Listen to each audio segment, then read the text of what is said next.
You don't need another strategy. Here's what you actually need to figure out why you can't implement the things that you already know. I'm Dr. Brooklyn Storm, former psychologist, now business coach, and I help women just like us to build profitable private practices, usually in under 12 months. Being neurodivergent means I see the patterns that other coaches miss, but it also means I'm a truth teller, so I'm not interested in giving you any business advice that sounds good or might be trending, but doesn't actually work for us. Welcome to the Practice Momentum podcast, where we're going to get your private practice sorted out. Thanks so much for being here, and let's get on with the next episode.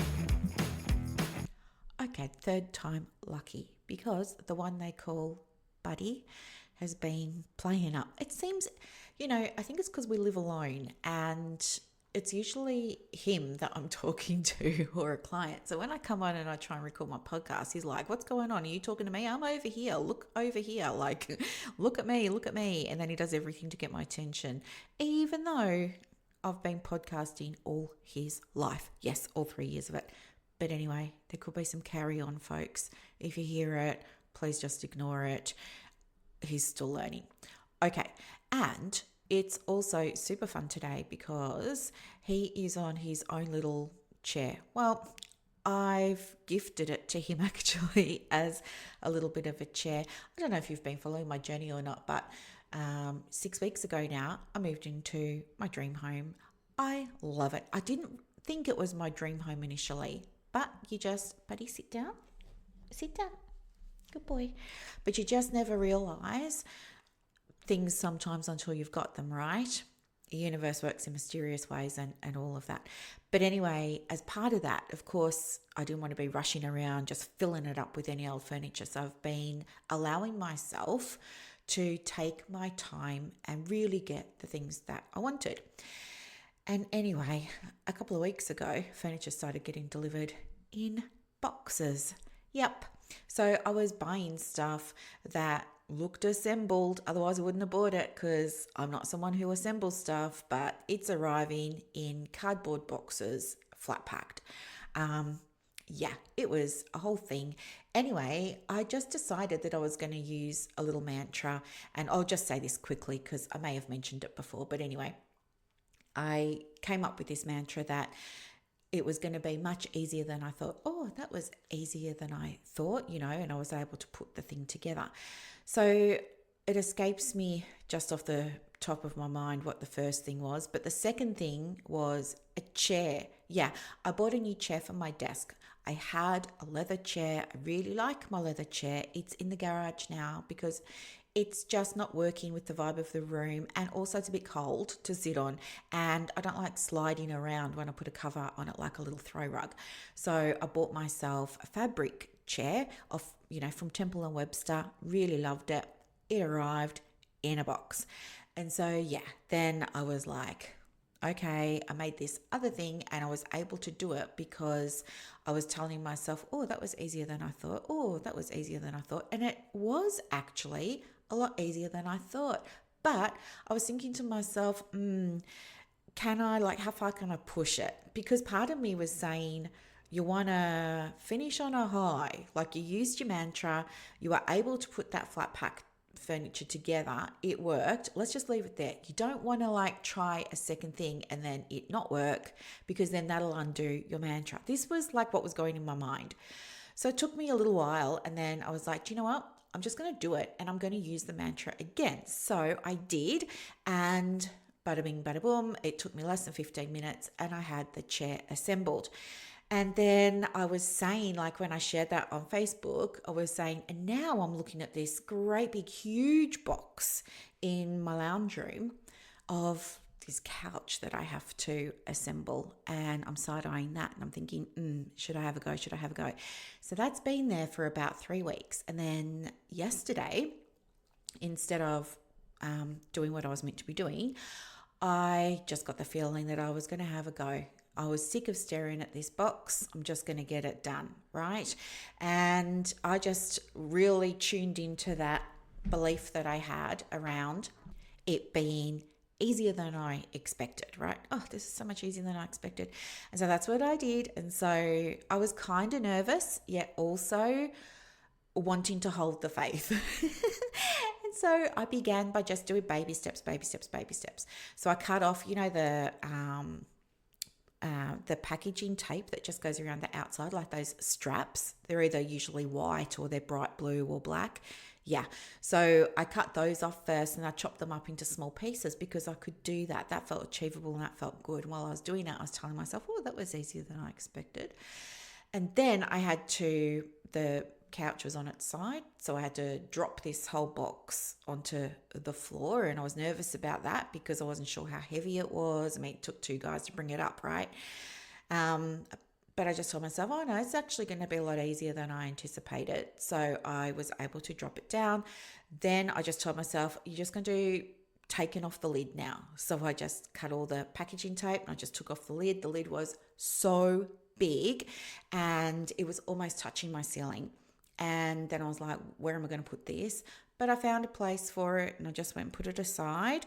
And then I could see like Scaryville. It was all this furniture and it didn't have covers on, and there was plastic bags everywhere with screws and bolts and nuts, and I was just like telling myself, and washers, I was just like, it's going to be fine. Like, this can be so much easier than you thought. Don't have a panic attack. And so I cleared off my buffet and I opened up the plastic bags and I laid out all of the things and I counted all of the things. I put them all in nice rows and columns so they all made sense, and I looked at the instructions and I just checked that I had the right number of everything, and that felt really good to do that. And I said to myself, well, that was easier than I thought. And then I looked back at the box and again, mild panic sort of setting in, because two things. Number one, I was like, oh, I've never seen half of this stuff before. I've got no idea what I'm doing. But then the other half of me said, but no, you can totally do this, and we're just going to do what we did with the screws and the washers and the bolts, and we're just going to take everything out and lay it out. So that's what I did. And I was also thinking, like when I had to lift out the actual frame of the couch, I was like, how am I going to do this by myself, right? This is going to be really hard. But then I told myself, no, it's going to be easier than you thought. You can do it. And I did it. So then that meant that I could get rid of the bottom half of the box, which was great. So I go and put that in another room, and now come out, got all the furniture in bits and pieces, all laying out in rows and columns. And then I just told myself, you're just going to go through this one section at a time, and it's going to be so much easier than you thought. And guess what? I built myself a 3-seater couch from scratch in about 20 minutes. I know. And then Buddy and I were able to go and sit on it about 10 minutes later after I, wiggled it to where I wanted it to be and sort of, shuffled it around the place. But it was like so good. But anyway, as part of that, I did get a matching footstool / ottoman. Oh, that was the first thing that I put together. But it's quite high. And I was just thinking to myself, oh, this is too high for the lounge room, because the way that I've got the TV and the TV unit and everything, they're kind of like at eye level, maybe just a little bit lower than eye level.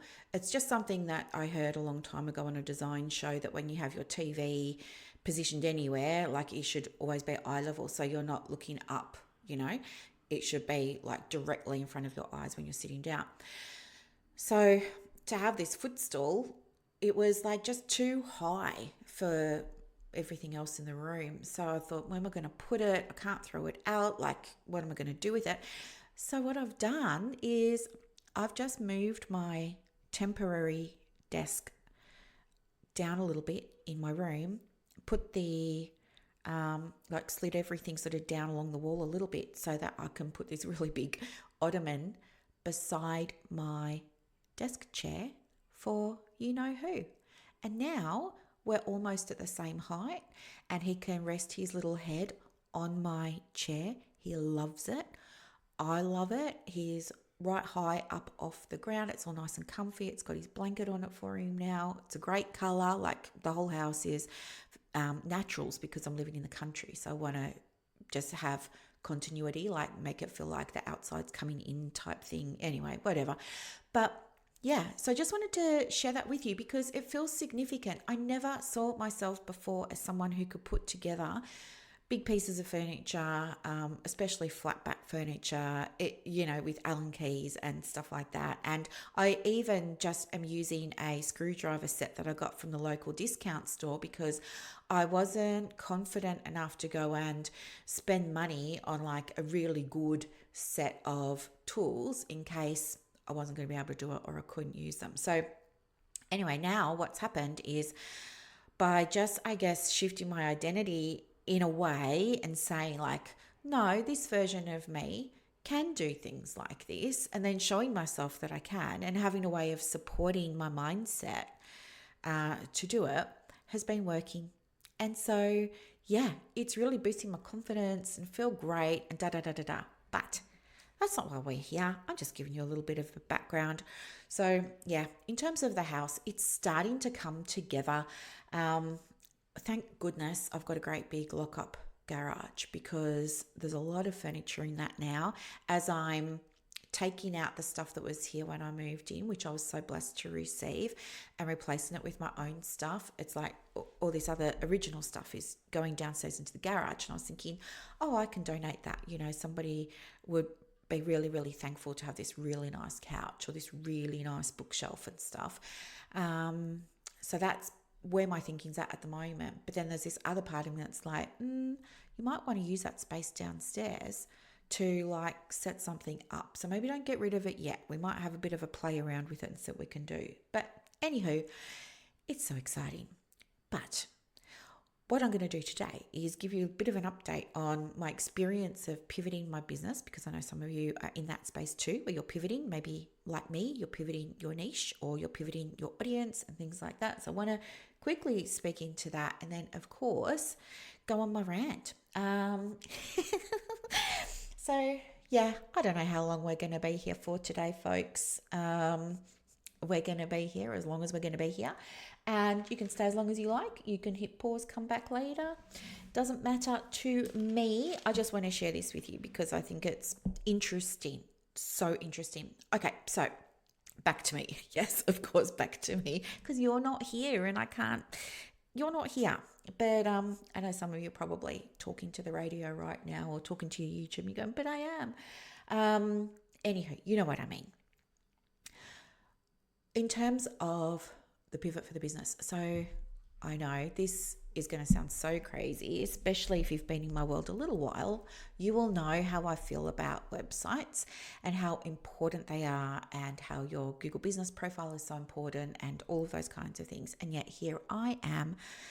I think my website's been down for 2 weeks, maybe a little bit over 2 weeks. Now, again, interesting observation that I'm having right now is that old me would have been having a panic attack about this, but new me is like, it's more important you take your time, you get it right, you've got the breathing space to do it, you don't need to rush it, all of this. Good. Okay, great.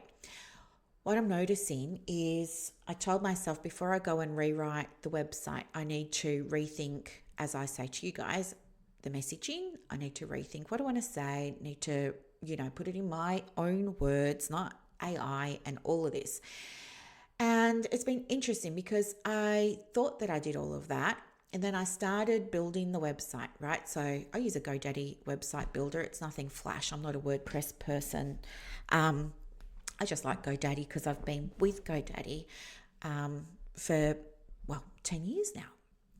And so anyway, what was I going to say? I just got distracted because somebody was trying to climb up on my shoulder.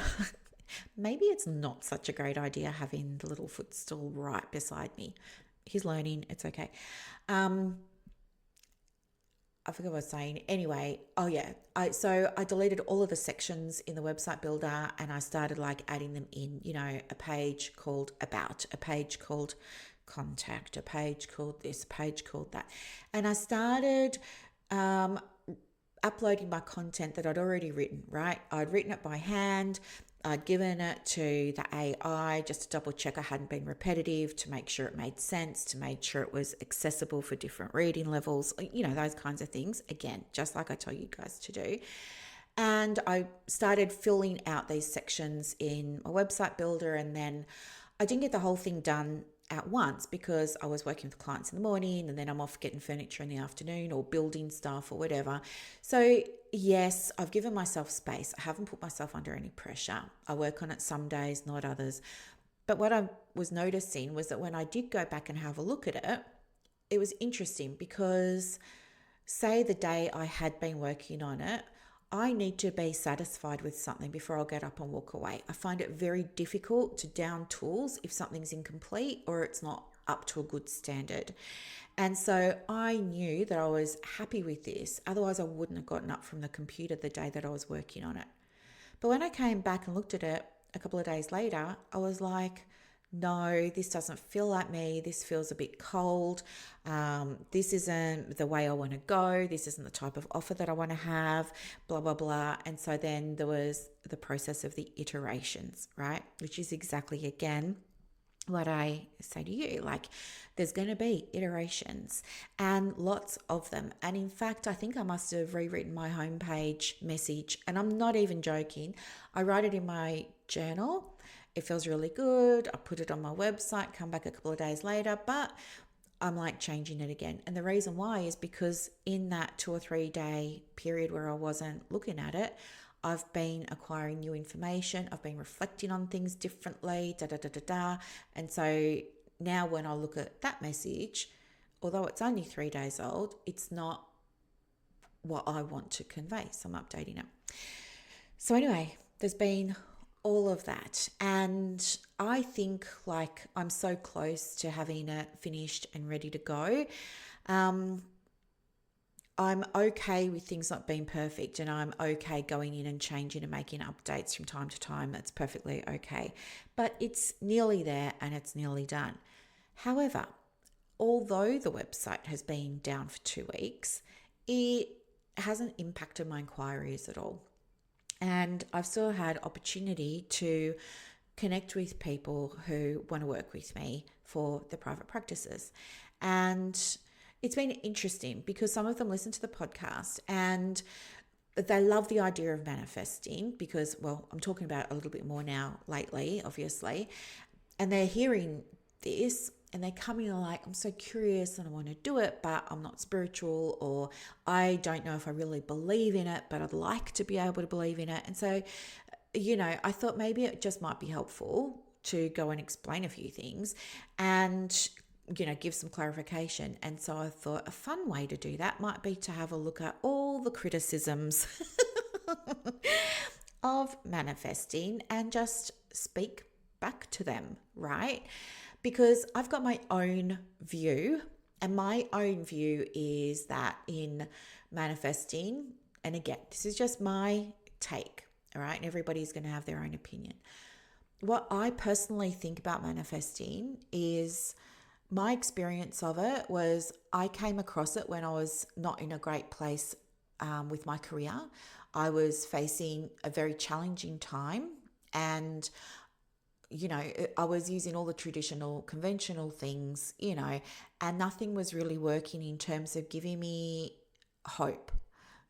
I think that's what I was most looking for, hope. Like, is there another way that I can resolve this situation that I'm finding myself in professionally? That was how this all started for me. And I hadn't heard of manifesting before then. And I was just online really late one night in bed Googling, and I was, it came up in a Google search. I was like, oh, what's this? I read the little preview text. I was like, well, that's interesting. Clicked on the link. I downloaded a freebie, which was some journal prompts. I opened them up on my phone and I thought, oh, these are really good. So then I got up, turned on the light, got out a notebook, and I actually did the journal prompts.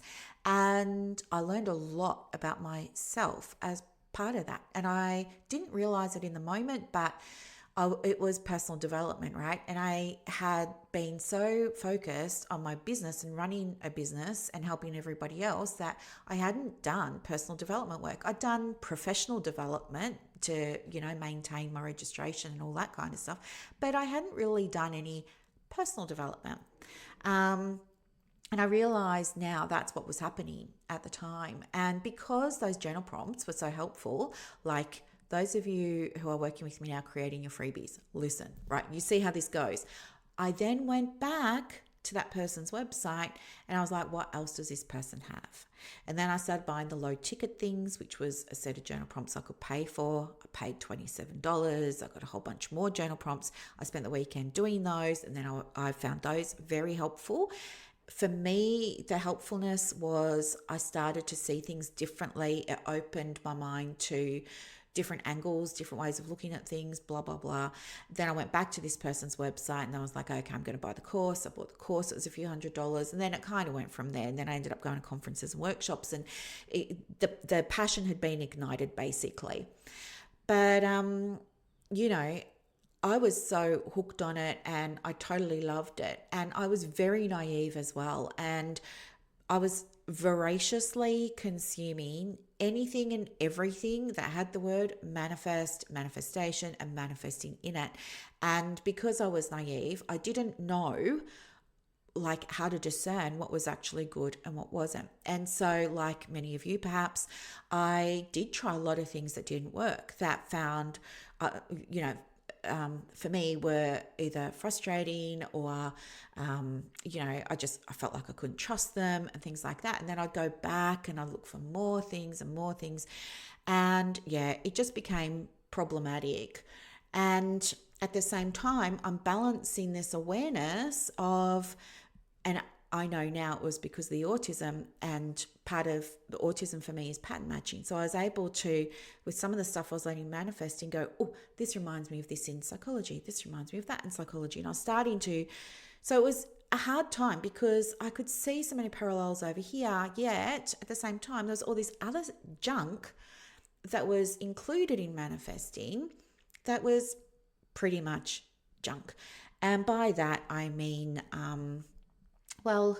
I don't want to say The Secret, because my take on The Secret is I think it's kind of like Freud and psychology, right? So as we know, Freud is like considered in many circles to be like the father of psychology, although now there's a lot of criticism of his work. We know about he was a Frankist. We know he was a pedophile. We know about, the fixation with the sex and the children, and all of that was about the pedophilia, and that's been demonstrated consistently. It's not talked about in the psychological community, but that it's facts, right?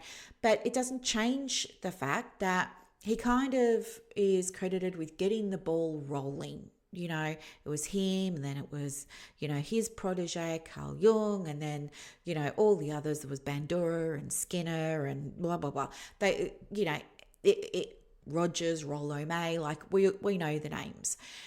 I think that while some of the Freudian stuff has merit and credibility and things like that, there's also a whole lot that's, now highly questioned. I think it's the same with the book called The Secret by Rhonda Byrne. I think that book, I think the value of that book was that it put this on the table, so to speak, to be discussed.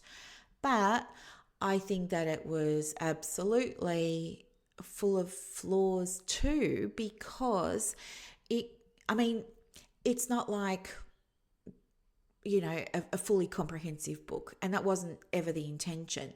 But my concern is it gives bits and pieces and snippets and, but to somebody who's a novice who maybe doesn't think to do more research, or maybe doesn't have a research background or things like that, you wouldn't think to go and research. You take the book at face value, and then you try the things, and the things work for some people some of the time. They don't work for other people, and all of this. And so it can become quite confusing. And then because so many people are trying it and either getting hit and miss results or no results, it then brings like a bad name, if you like, to the whole practice. So I think it was good that The Secret was written, because it did generate discussion. It did give some people hope. It did help some people bring things into their world that who knows? Who knows? None of us has crystal balls. May or may not have experienced otherwise. There's certainly plenty of testimonials out there, crediting manifestation practices to people's, dream gains but there's also a lot of horror stories about it, people getting themselves into debt and things like this, da da da da da. And I think it's all of that that gets a lot of the attention. So I understand when I started speaking about manifestation, why my community at that time, who was the psychological community, were concerned about that, right? Didn't want me doing it and going out of their way to silence me. And I did silence myself, right? I dialed it right down, as you already heard. But I'm dialing it back up again, folks, because I really do believe in it. And what I know now that I didn't know then, what I know now with my research I've been doing, is that I think, and I don't want to, this isn't about shaming or blaming or anything like that, but I think the reality is, like, if you go onto Instagram, if you go onto Facebook, or you go online and you start researching manifestation, it's people have a love-hate relationship with it, number one. So people are usually quite strong either way. It's hard to find middle ground, which means it's hard to get a balanced viewpoint. The other thing is, when you have a look online at a lot of the information that's for it and recommending it and all of that kind of stuff, like, let me just bring up my Instagram, because before I came on to do this, I wanted to have examples for you. Yeah. There are things that are just like, so to me, they're annoying. Like, there's an Instagram post I'm looking at right now that says money will come into your account like river water, affirm by typing yes, things like that. Here's how you can manifest your car. Step 1, mirror gazing. I mean, all of this, stuff like that. I'm in my calm era. I just pray and let it be. I think when people take that and they don't perhaps think, or maybe they're not aware, or they don't go and research, I think they're looking for hope, like I was, or maybe like you were at some point. I think that they can take that and they believe it. They run with it. It's aligning with what they want to hear. Another one, a miracle is coming your way and it's going to be big enough to change your entire life for the better. If you believe, type, miracles are coming. Like, this is the BS. And this, I think, it absolutely is what gives it the bad name, right? And all these quotes pages about manifesting and blah, blah, blah. So what I thought I would do today is just like, as you know, I was criticized heavily by people in the professional community 10 years ago when I started talking about this, and it caused me to shrink.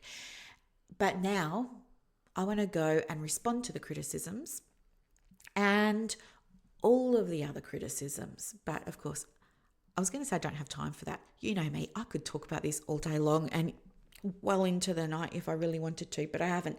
I've just gone through and I've found a bunch of criticisms. I think I found 10 criticisms of it from people who are against manifesting. I want to acknowledge those concerns, and I just want to share my point of view, because maybe you've got some of those concerns, so I want to address them. But then I'm also going to talk about like my 2 or 3 biggest criticisms of modern manifestation as well.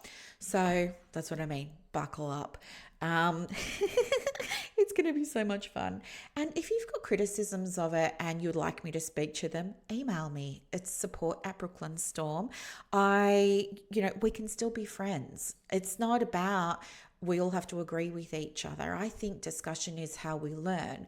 I mean, just be nice. Like, don't like send me hate. Like, just be nice, but say, hey, can you explain more about this? Or I disagree about this, or something like that. Like, and I'm happy to have those conversations and to answer those things. But yeah, as I said, like, no hate, please.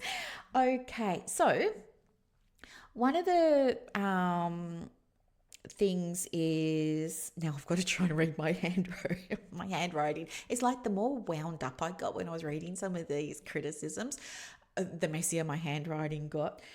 What have I got? Okay, so the first thing is that manifesting is New Age. Okay, so it's called a few things. It's called New Age. It's referred to as woo or woo woo, magic.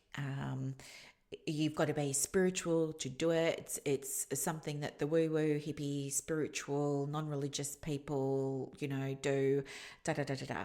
And you've got to be in that sort of space to be able to manifest anything. I want to say no. I believe, again, this is me, I believe that we're manifesting all the time, okay? I believe that everything that I'm seeing around me is the result of a collection of things. It's a result of what I believe, what I don't believe, what I value, what I don't value, what I think I can do, what I think I can't do, what I want, what I don't want, my resourcefulness. Like, I think there's so much that goes into manifesting.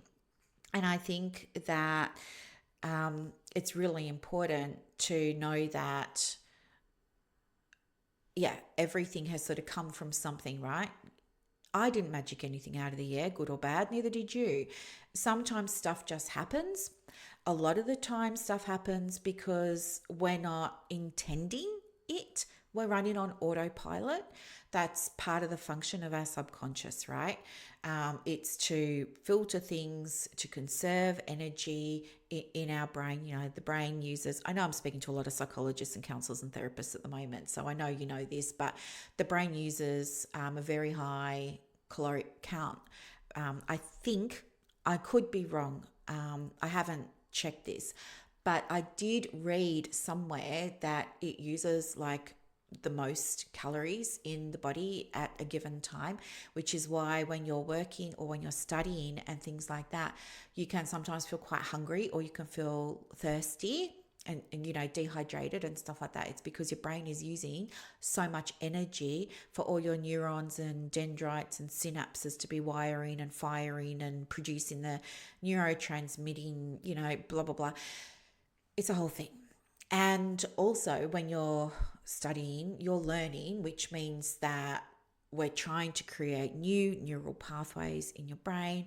That requires effort. Effort requires energy, right? And at the same time, when we're reinforcing that learning and we're going over it and over and over it, there are other parts of the former wiring and firing that are now needing to atrophy a little bit. So it's a whole thing. So as I said, I believe that everything you got around you, like my Blue Yeti microphone, which is actually white, it's just the brand is called Blue Yeti, that was a manifestation. I knew I needed a microphone. I've been using a lapel mic when I first started. Then I got a Blue Snowball because I was Googling what microphones do other podcasters use. And then I was like, I'm going to get myself one. And so I got myself one. This was an intentional manifestation, okay? But there are other things, like I'll just go make myself a coffee. Now, obviously, I just didn't magic that coffee out of thin air. At some point, my body said to my brain, she needs coffee, mate. Go and make this woman a coffee. And I just didn't even give it any thought. My body and my brain were just on autopilot, and I'm filling up the kettle and I'm turning it on at the wall and I'm getting my coffee and I'm and I'm just doing it. I didn't go, oh, I'm going to manifest a coffee, right? Things around you that you've got, by and large, have happened on autopilot. I think that's a very important distinction to make and to understand, because I believe that a lot of what we see online and in pop culture, in the magazines, in The Secret, in the books, in all of the stuff, I think that's focused on intentional manifestation, and it doesn't talk about all the other stuff that happens on autopilot when we're not thinking about it. And because I do believe that two things can be true at once, I do believe that I don't know who said it, was it Einstein, there's always an equal and opposite. So I do believe that for every problem, the solution exists simultaneously. It's also available to you. I think just like when you're looking online and people are talking about intentional manifestation, there's also the manifesting that we're all doing every day where we're not intending and we're making stuff happen. We're getting a result, right? Something is changing, something is occurring. We're seeing something, we're hearing something. That's not talked about. So anyway, and the other thing too is it's not necessarily new age or woo or spiritual. I think what happened was the branding really. And again, I'm just going to go back to The Secret because it seems to have been such an important time when you start researching the timeline of manifestation. This seems to really spike. So I think it was a branding thing. And around the time that the book came out, in the spiritual new age, new thought circles, everybody was talking about things like Age of Aquarius. This is going to be like the enlightened age where everybody sort of comes together and we all love each other. And, it was a lot of that as well. But the reality is that this is just one space over there. But we have manifestation in other spaces concurrently, right? So there's manifestation in religious spaces, and I will touch on that because it was a criticism that came up a lot. So I will touch on that for those of you who are interested today. And I'm learning about Christianity at the moment too, so it was also helpful for me to have a look at it. But it was also happening in business, things like that. But you're going to hear that there's a lot of I think there are a lot of people who talk about manifesting online with authority, like they convey that they know a lot. And I'm not saying that they don't, but it doesn't look to me like they do, because when I look at what they're offering to their audience, it's like a strategy here, a strategy here, a strategy here, a strategy here. It's strategy, strategy, strategy. And I think that's inherently wrong. That's inherently flawed. And there are problems with that. Because again, if you get a naive person, and when we start, we're very naive because we don't know what we don't know, I think that's the trap. And you walk into it without realizing, but we'll talk about that as I go through. Now, not in any particular order, these are just some of the more common ones that came up. So one of them is, one of the main criticisms is that people in the world believe that one of the main problems with manifestation is that it speaks about things like universal laws, and that universal laws are by definition truths, and they apply to everybody all the time, no matter what you're doing, where you are, and things like that. And that therefore it doesn't create space for people to, question like truth about what? How did this truth come about? Truth under what conditions? Like there wasn't any scope for understanding truth. I think this is very interesting. I mean, universal laws, I don't personally think have a whole lot to do with manifestation, but they are discussed in the manifestation community a lot. I think that's where some of the new age, new thought, woo-woo stuff kind of sits. I don't know that there's a whole lot of evidence for it, but in saying that, I do believe in some things that are referred to as universal laws. And you can find evidence for what I believe called different things in different, like in philosophy, you can find these things, in sociology, you can find these things, in, science, you can find these things. But just to give you an example, there's a law of gender. And the law of gender isn't about your sexuality. It's not about how you identify or anything like that. The law of gender simply means masculine and feminine energy in terms of, what do I want to say? Everything has masculine and feminine energy, or ideally, we want to bring things to us, through us, with a balanced energy. And I think the easiest way to wrap your head around what masculine and feminine energy is to think about Eastern philosophies and Eastern traditions, because they've been around for eons, and they call it yin and yang, right? So if that's a bit easier for you, but I think in the West, we just call it masculine and feminine, but yin and yang, right?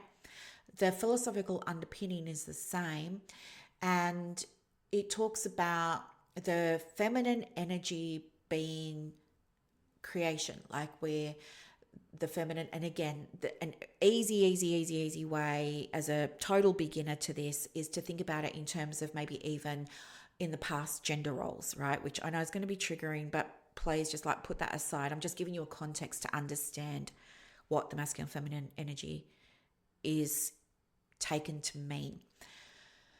Traditionally, the feminine energy is about making things beautiful, making things pleasing to the eye, nice to look at, nice to smell, nice to taste, nice to touch, very sensory, very nurturing, very comforting, very safe, very, the feminine energy is an energy that is quite free, is quite able to go from one situation to the next quite easily.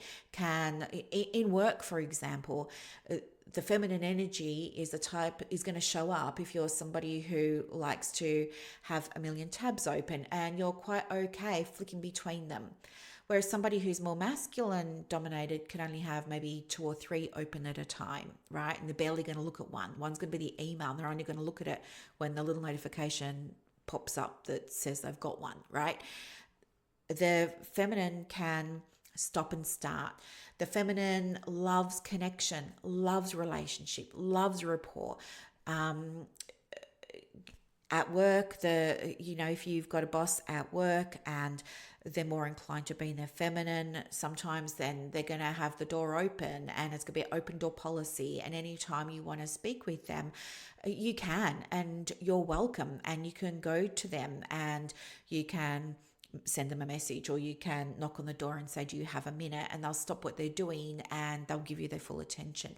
That's somebody who but if somebody is more in the masculine, they're probably going to have the door closed, and they might have office hours where you can go and talk to them, or they might have, like, you've got to go through their receptionist or the practice admin to get to them and things like that, right? So the feminine is about all of that, and she's got all these beautiful qualities, especially around creating things, right? And so that energy is fantastic when you're wanting to manifest things, because it's that level of creativity that energy brings that allows you to innovate, allows you to problem solve, allows you to see solutions where others see problems, allows you to self-resource, all those kinds of things. But that's when, that's the feminine. But because she flits around and starts lots of things, and she's got lots of different interests, and she's a social butterfly, and she's more about the relationships, she's also going to struggle to make sure her notes are done. She's probably not going to love doing the admin and writing the reports. She's probably going to not be so hot at the business side of running her business, like probably hates marketing, doesn't see marketing as a way to build a relationship, sees it as a way of scamming people, of pressuring people, hates raising her fees, hates charging a fee, hates like all of this, right? Not a big fan of social media, maybe, would much rather go in person networking, in person visiting somebody, right? More her style. So she's going to struggle in business because she doesn't have like a natural propensity, inclination, desire, willingness, motivation to go and do the businessy things. Okay. That's if she's in her, that's if her feminine energy is kind of more dominant. The other side is masculine energy, and the masculine energy is like, I need the strategy, I need the plan, tell me the steps, I need the system, I need the process, I need my KPIs, I need to track this, I need to monitor that. What do my Google Analytics mean? What are the numbers looking like this quarter? What are the numbers looking like in 12 months from now? What's my goal? How am I working toward it? What do I need to have in place for that, right? And so they're really good at the businessy side of things, and they can still go and be great psychologists, social worker, counselor, therapist, play therapist, whatever it is they're doing. They can still go and do that, and they can do it well, yes, but their natural inclination is in all this other stuff, right? And sometimes it doesn't come out straight away when they move into something like a private practice, but it starts to come out a little bit later on when there's something that's arising for them around transition. They start to notice they're getting bored seeing the same client presentations. They're getting bored having to use the same processes. They're getting bored that they don't feel like they're achieving anything. They will say things like, I'm at a point where I want more. And then they might not even be sure what that is, but they just know that what they've got, it's not enough anymore. They want something else and they're not sure. So because they're dominant masculine, they're going to assume it's another strategy and loading their plate up with things to do. And they will get them finished, by the way. The masculine gets stuff done. The masculine is like, give me the plan. What are the 5 steps?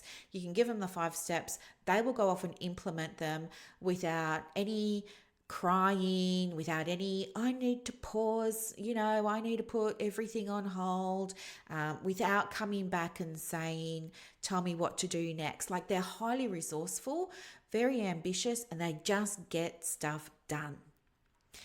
But the problem with being in a masculine dominant energy in your business or when you're trying to manifest is you struggle with new ways of doing old things.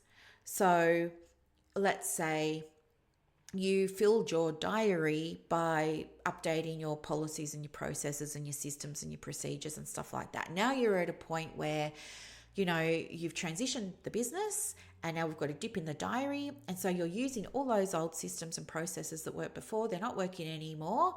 And so instead of going in and finding out why or getting new ones, you just do the old ones more, harder, bigger, longer. It's now forcing, it's now putting pressure, and still nothing's changing.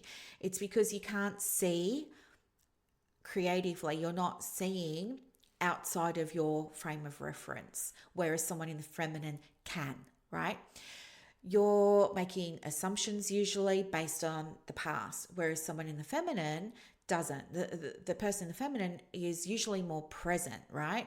They're not so cognitive, they're more in their body feeling their way through business. Someone in the feminine feels like she's charging the right fee, feels like it should be a 90-minute session, not a 50-minute one at this fee, right? The masculine energy business owner is like, no, if I'm going to make this much money, I need to see this many people and charge this much, and it's got to be this many minutes. And it's like efficient, right? Structure. But it's at the expense of building relationships. They can still do the work, but those relationships aren't there. Somebody who's in the feminine energy will keep clients for years and years and years and years and years because of the strength of that relationship. Not because they're scamming, not because they're trapping anybody into therapy or buying from them or whatever it is, but genuinely because the client really values that deep connection that they have with that person. And so even though their active therapy might be finished, when things start to go a little bit haywire again, they're going to come back to that therapist. That's what I mean by relationships over the longer term. But and for people in the feminine, it's not so much was my therapy effective? Did the person overcome the anxiety and get back to work within 6 weeks? That's something more that the masculine energy will be focusing on, right? Those kinds of goals, those kind of metrics, those kinds of KPIs. It's that kind of person there that's going to be asking for the surveys at the end because they want to find out what they could be doing better in terms of the business. Whereas the survey that the feminine energy driven business owner might give their clients is going to be more relationship. How did you feel now that you've finished? How did you feel when we first started working together? What have you noticed has changed, transitioned, morphed, like that kind of language? So to be dominant in either the masculine or the feminine is okay, absolutely. They both have strengths and they have their shadow sides, they have their challenges, right? Ideally, what we want to do is have a balance of that energy. That's when I believe you start to see better success and it happens more quickly. I think I believe, against just me, I believe that in order to start the private practice, in order to start the business, you've got to be in that masculine energy, though we're not. We've just come out of our courses, we've just come out of education, we're all loved up, right? We've got love hearts in our eyes for clients we haven't met yet, but we know are coming. We want to go and make our space beautiful. We want to go and make our logo beautiful and have the right colors and the right fonts, and it's all the feminine stuff. And, we open the business and we open it to crickets, and then we realize, oh, well, where are all the clients? We don't have them. We start to turn on ourselves. We think we're not good enough, blah, blah, blah, blah, blah. But it's just because we didn't put those structures in place. And now you go and get a business coach. And your business coach is like, what's your intake procedure? What's your marketing process? What's this? And it turns out you got none. And okay, that's a bitter pill to swallow because now you realize you're behind instead of ahead like you thought you were. And then on top of that, you've got to do all these things that you don't want to do because your energy is more feminine. Like the last thing you want to do is charge a cancellation fee. Eek. No.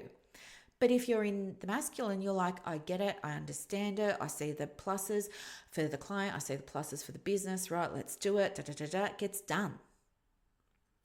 But I believe that to start a private practice, you must put those structures, the processes, the foundations in place, because I use the example of building a house. You've got to have the slab, you've got to have the frame, you've got to get the roof on, the windows in, the doors in, the walls in, you've got to get it to lock up, right?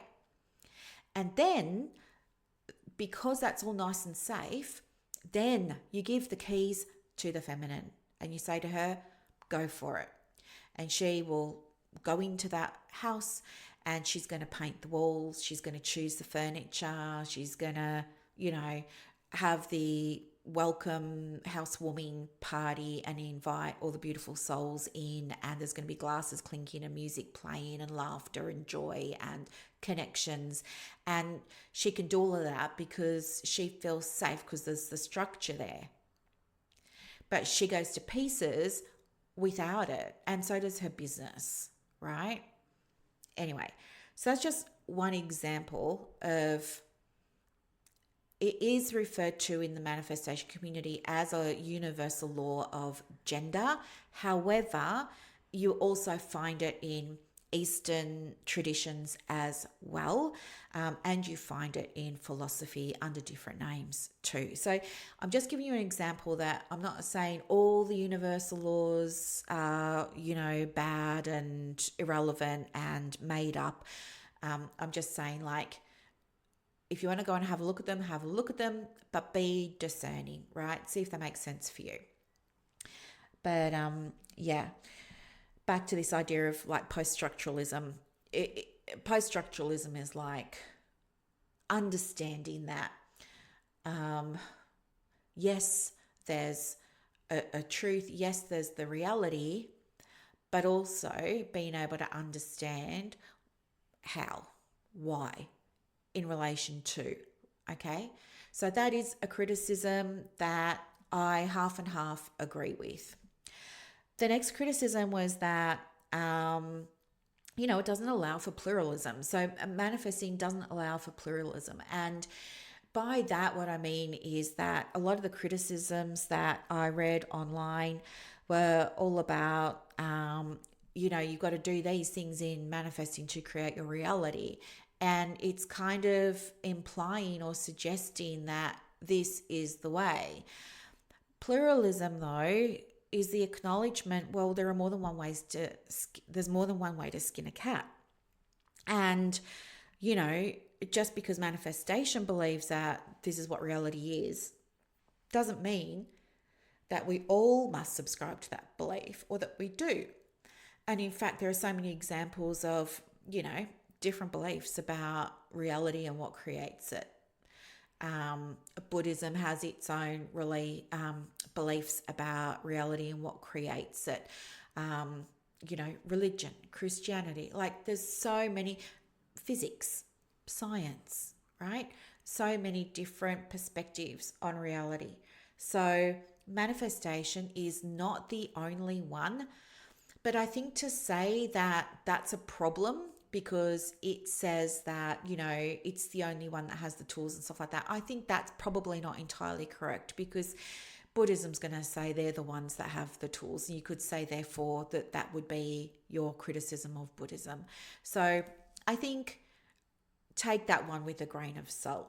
It comes up a lot, but I don't think that it's necessarily at the exclusion of anything else. And I think if you did go and have a look at anything else, you could say the same thing about the anything else you were looking at. All right, the third one was that it doesn't make any allowances for contingency, right? It's kind of saying, if you do this, then you'll get that. If you maintain a positive vibration by being happy all the time and you only think positive thoughts and, the whole toxic positivity thing, right? If you do that all the time, then you'll manifest the things that you want. You'll manifest the car, the home, the dog, the husband, like whatever it is, you're going to manifest your stuff. I agree with this criticism. I think it really is a problem because it doesn't create space for other things. For example, I believe, and again, this is just me and this is my experience, my take on things, my wisdom here, but I think that being able to consciously, intentionally, deliberately achieve a goal, right? That's what you would say in a business sense. You'll call it a goal setting, like achieving your goal. In another sense, we'll call it manifest something into your world, your experience, your reality, whatever. I think it is going to be heavily influenced by a number of factors. Some of those factors are absolutely going to be socioeconomic background. I'm not saying like you can't be broke and manifest. You can, but it's going to be so hard and I wouldn't recommend it. I think if you're experiencing any instability, like it's going to be really, really, really, really hard for you to go from, I grew up in poverty. If you said to me, even when I was 18, 19, 20, I was still living below the poverty line. If you said to me when I was 20, oh, just think positively, imagine that you've got the Ferrari. Like, just imagine it, and don't ever let yourself feel anything but positive, and just, trust that the universe will provide and you'll get your Ferrari. No, I think it could be problematic. And I think it's also going to be, your results are going to be contingent upon other things as well, like your health and well-being, right? I mean, if you've got serious mental health issues, it's going to be very difficult for you to manifest things. Again, not necessarily impossible and case by case, I know, but I think by and large, anybody would say don't do it if you're not well. Like, just don't. Like, it's probably not great to be trying to manifest stuff from anxiety or from depression, because you're going to be having fear driving it, or there's going to be like a wanting of something and a very high level of desperation attached to it, almost the all or nothing energy. Oh, this has to work or else, right? That's going to be a very hard place for you to manifest something from. Likewise, if there's depression, for example, it's going to be very hard for you to manifest a Ferrari, or the thing that you want, because you're barely managing to get through the day. How on earth are you going to convince yourself that you can get a Ferrari or a new home or a better situation? It's going to feel false. It's going to feel not right. And even if you want a better situation for yourself, a different situation, a different experience, a relief, if you want those things, I think they're just going to be so much harder for you to obtain if you're in that state. Same with, I think it's going to be hard if there's like some kind of addiction going on around you. If you've got instability with your housing, if you've got instability with your job, if you're being abused by your partner, and these things aren't ever really discussed in the manifesting community. And I have a big issue with that, because I think just my own background and being so, having it drummed into me all those years about duty of care, don't do anything that's going to cause harm, so it's kind of like in my mind, but it wouldn't necessarily be on the mind of an Instagram influencer, right? Yet the Instagram influencer who's talking about how you can have the car, anyone can do it, right? If you're in a position of vulnerability, you're vulnerable, right? You might believe that, and then you might give it a go. And if it doesn't work out, that could have some serious ramifications. But popular platforms and figures, and there's no caveats that are discussed. And so I happen to agree that, with this criticism, that contingencies just aren't catered for, and they aren't, given space for. I agree with that 100%. Okay. The fourth one was that it also doesn't account for like situated knowledge. So situated knowledge is just really seeing things through your own lived experience. So for example, if you were going to manifest, I don't know, let's say the Ferrari again, we'll just stay with that. If I said to Gina Reinhart or Rupert Murdoch,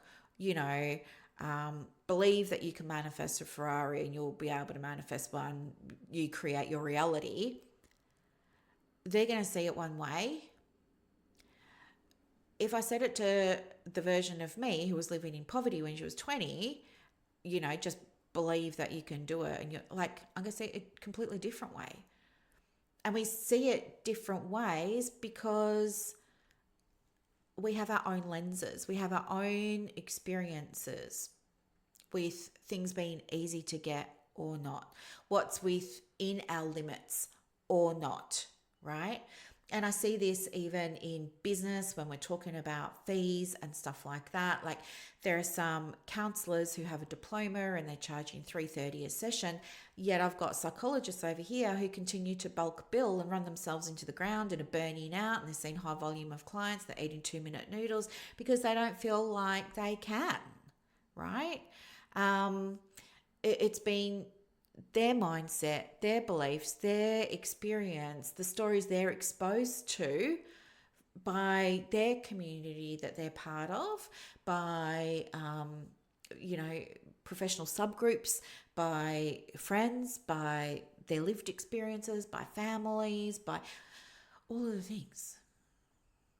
So, yeah, there's that. I think that situated knowledge does contribute to somebody's ability to intentionally manifest. I mean, it stands to reason, right? If you were exposed to the idea that you really could be, do, and have anything that you wanted, and you grew up feeling safe and grounded and not having to worry about anything, and you were given all the opportunities and you had the resources there, so that even if it didn't work out, nothing bad happened, right? You're probably as an adult going to be much better at manifesting than someone who was scared to have a go in case it didn't work out because it cost something that they couldn't afford if it doesn't work out, right? Different. So all of that absolutely influences what you bring to your readiness and your ability in that moment to manifest something intentionally and be successful with it, right? So yeah, I agree with that too. Like it's such a big criticism, and I agree 100%. And it's why you can see even on like Facebook manifesting groups, manifesting courses, manifesting influencers on YouTube and stuff like that. You can see everywhere there is such a mix of responses. It's not that 90% of the people who do this person's thing all manifest a Ferrari. It's always a mix. There's the people who are getting the results, there's the people who aren't, and then there's everyone in the middle. And the difference between the people who are getting them and the people who aren't are, in some extent, going to be things like the contingencies, the situated knowledge, right? Or all of that. And I think it's very, very important. And again, it's not discussed, right? Those influencers aren't saying, hey, your lived experience is going to influence your effectiveness here when you do try and call in the thing. And here's what I mean when I say that, and here's what it looks like, da da da da da.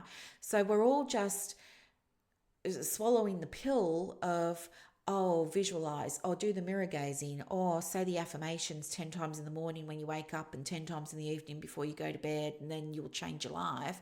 We're all doing that. And it's working for those of us who are already positioned to manifest. We're just needing that leg up. But it's not working for somebody who doesn't know where they're going to sleep that night. You see what I'm saying? Sorry, I just got to do the passcode on my screensaver again. Okay. The other one is that, what have I written here? Critics treat all manifestation as, yes. I believe that, you can go and you can have a look at people who've written, blog posts, for example, articles somewhere, criticizing manifestation. So I wanted to have a look at those too. And so I had a look at about 30 of them today, and then I was like, okay, what's the through line here?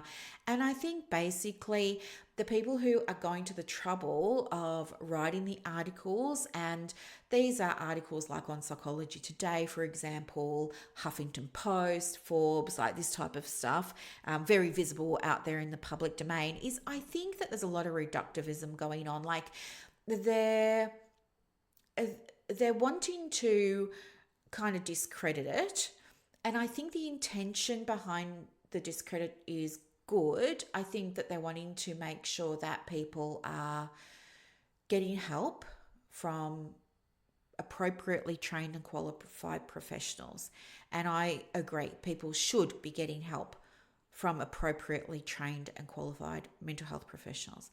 My issues with many of the blogs and the articles, though, is that they're written by people who have a strong background in, I don't know, maybe therapy, let's just say, keep it simple. But they don't really have too much of an understanding of manifestation, right? Of any particular depth. In fact, it seems to me like they have just got on Instagram and had a bit of a squiz at things and drawn conclusions from it without any real sort of depth. And I think what happens is there are so many nuances to manifesting, they get lumped together. And I think the people who are writing the blog posts and the articles and things like that tend to go for the low-hanging fruit, right? They're easy things to dispel and discredit and, hang your hat on. Like, wishing things into existence, like, oh, just like visualize you're going to get a check for $10 million and it will appear. Like, they hang on to that. And there are manifestation people and manifestation quotes, manifestation books that do speak about that. But at the same time, there's a problem with that because they're neglecting to do what I've just been saying and acknowledge that even from a psychological perspective, manifestation is simply the process of how you experience the world around you. That's what psychology is, right? You have symptoms of anxiety because your brain is interpreting something in the world around you, in your reality, in your experience, as threatening, okay? Whether it's opening the email, whether it's, walking to your car late at night, whether it's, there's that. It's the same with any other mental health condition. Also, I think but by reducing everything to, the obvious, the secret was, CRAP and, quantum physics is CRAP and all of this. I think too, again, they're not addressing some of the other things that we know to be true when it comes to creating your own experience in the world, which is what we spoke about before, the situated knowledge. That's not addressed in any of the articles I saw. They don't speak to behavior. So, there is a role of behavior when it comes to you experiencing what you want in your world and experiencing the things you don't want in your world. In business, instead of behavior, we would say actions or steps or strategies, right? So it's interesting to me that therapists will be coming out and, poo-pooing manifestation for being all fake and woo-woo and, misleading. But at the same time, they're not acknowledging the experience we all have day to day of our psychology, which is the way that we view the world, our lived experience, our beliefs, our values, the things that trigger us, our behaviors, right? The things that we do or don't do, our healthy habits, our not healthy habits, the things we talk about, our self-sabotaging, our imposter syndrome. They don't talk about any of that.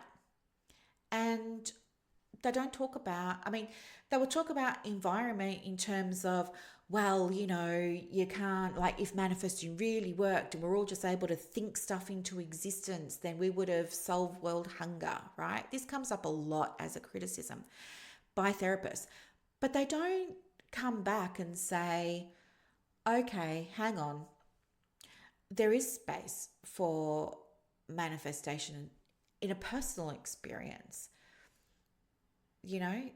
Everything gets externalized to something being really big in all those articles and blog posts. And I think that's the problem there.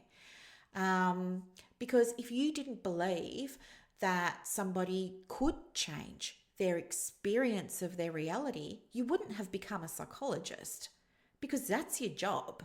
You wouldn't have become a counselor or a social worker because that's your job. If somebody's feeling like they've got low confidence, your job, the thing that they're paying you to do, the thing that you went and got trained in doing, is helping them shift their sense of confidence. And that's their experience, that's their reality. You're helping them shift their experience of their reality. And you're going to do that by talking to them about their identity, their beliefs, their subconscious, their automatic thoughts, their catastrophizing, their environment, the behaviors that they're doing or not doing, the habits that they're tracking or they're not tracking. So it makes no sense to me that trained mental health professionals would be arguing against the idea of, as people, to a very large extent, for most of us, we can create our experience of the world, right? Our world within the scope of our ability to do that, right? Now, can we change the fact that somebody died? No, that's not within our scope. Can we change how we perceive that happening as being something that was bad, good, not bad, whatever? Yes, we can. Example, I used to work for the Brotherhood of St. Lawrence. It doesn't exist anymore, but it's like the Salvation Army, like the Salvos. And I used to work in their employment program. And I used to work with the people who had been very long-term unemployed. And they had all kinds of mental health conditions, housing issues, legal issues, relationship issues, this, that, and the other, right? The whole gamut. But every day, although they shared lots of experiences and they experienced those things differently. And what that looked like was somebody would come in and they would say, I lost my job, it's all over. Everything's over. My whole life is over. And then other people come in and they would say, I lost my job. Can you help me get a new one? And then other people would come in and they would go, I lost my job, thank goodness, because I really liked the receptionist so much. It would have broken my heart and I had such a good boss and I knew I needed to leave, but I didn't want to upset them because I really liked them. And so anyway, they didn't get their contract or their funding renewed. And so, now I need to get a job and, this is the opportunity I've been waiting for, right? There's that. I think it's just very important to understand that manifestation isn't about changing things that are external and outside your control. But critics who go and write the blog posts and the articles and the Psychology Today things will talk about those external things. And I think that's disappointing.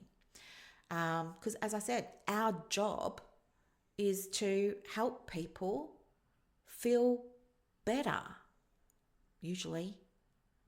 Help themselves to feel better.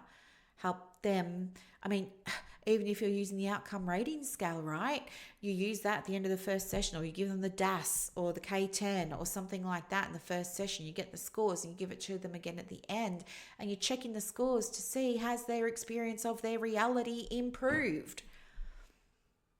You're helping your clients manifest all the time, but because so many people in the professional community get stuck in the groundswell of it's baloney and it's this and it's that, they want to distance themselves from it. And I think that's really a shame because you don't have to say that you agree with all the universal laws and you agree with this and you agree with that. You don't. In fact, I believe you stand your ground and you say, it's not about those things, it's about this over here. Anywho, so I think that those articles I looked at today were guilty of targeting low-hanging fruit by oversimplifying things, externalizing things. It probably felt very nice and good for those people to write them in the moment, but I don't think that they contributed in any valuable, meaningful, useful way to our understanding of what manifestation is. I think they were written by and large as cautionary tales to leverage the importance of working with trained health professionals. And as I said, I do agree with that. I don't think it's ever going to be a great idea to, say, oh, I'm just going to think positive and say my Louise Hayes, 20 affirmations every day and manifest myself out of depression. It's not that. It's more than that. But they just chose not to discuss it, which is disappointing. And it says a lot about them too, I guess. Okay. I think the other through line that I found with these posts and articles was there was almost like an either-either dichotomy that was happening. People were either talking about, oh yeah, it's wrong to be telling people that they can use their thinking to just magically create what they want. So they were banging on about that. And then the flip side was there were other people that were saying, your reality is solely and wholly determined by, your social structure, basically. It's not determined by anything else other than your social structure. I thought that was interesting. And again, I guess there's probably some degree of truth in both sides, but it was at the expense of understanding the middle ground. And the middle ground is we're manifesting all the time through our thoughts, beliefs, behaviors, all of those kinds of things. We know that there's evidence for it, whether the people want to see it or not, there is. It doesn't have to be all woo and magic and things like that. I agree with you. That's not helping, but there are people who like to use those words, and that's perfectly okay. But it's also not just, we've got to make sure that we've got all the social structures in place. It's also a combination of the two, right? Like I was saying before, I don't think you're going to be able to manifest things if you're not in a good place, right? With your environment, with your health, with your mental health, like with your money, no, I wouldn't even, no, I would just never recommend that. I think the optimal place for you to intentionally start manifesting things is going to be from being in a place where you have the support, the foundations behind you, so that if it doesn't work out, you're still okay, right? So, example, I'm just thinking back to when I first started manifesting. I did it with low risk things. So I was just saying to myself when I was first learning the very basics, I would say to myself that, I really wanted to notice a 20-cent coin. And, the next day I would find 20-cent coin under my car seat. And the way that I found it under my car seat was because I dropped my phone in between the console and the car seat. And I had to get down my hands and knees and fish out my phone, and boom, there's a 20-cent coin, right? Some people can say that's coincidence. Sure. Other people will say I manifested it. Sure. But I think the strength of this is not in your magically creating anything. I think it's that you're noticing things because you're putting it in your mind that you want to notice the things. I don't think the things are suddenly appearing. I think the things were always there.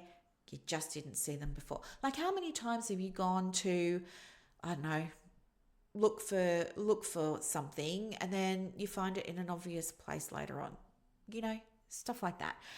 But I think start with something small. Even with my mother, when I was talking to her about manifesting, she got really interested and she said to me, I want to manifest something, teach me how. And I just pulled up at the fish and chip shop at San Remo in Victoria.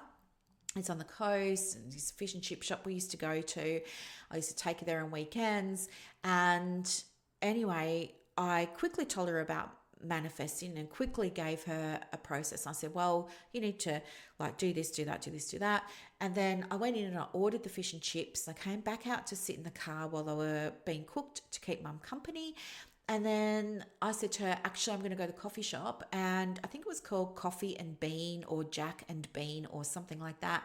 And I asked her if she wanted anything. And she said, yeah, actually, I've decided I'm going to manifest a piece of Jaffa fudge, like chalk orange fudge. And I rolled my eyes because I thought she's just on a mission here to prove manifesting doesn't work, to prove me wrong, to embarrass me. And she's doing it deliberately to, so it doesn't work. Like she's setting me up here.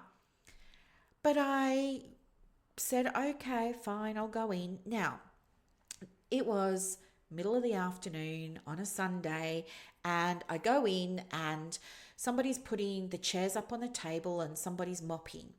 And anyway, this person comes up to me and they ask me what I want, and I can see that they're packing up. And I said, oh, no, you're packing up. Do you have time to make me a coffee? And she said that she could.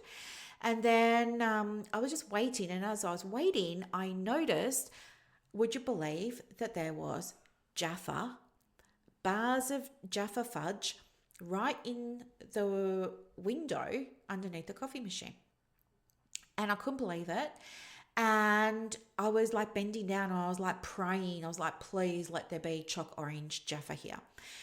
And anyway, she comes over, she's giving me the coffee and she says, oh, did you want some fudge? And I said, no, it looks like you don't have any, I've got my hopes up. And she said, well, what are you after? And I said, oh, I was just after some chalk orange fudge, but I'm pretty sure you don't have it. And as I was getting ready to leave, somebody else came out with a mop and a bucket, and she said, is everything okay? And the lady that I spoke to said, oh, the customer was just asking if we had any chalk orange or Jaffa fudge, and I told her that we don't.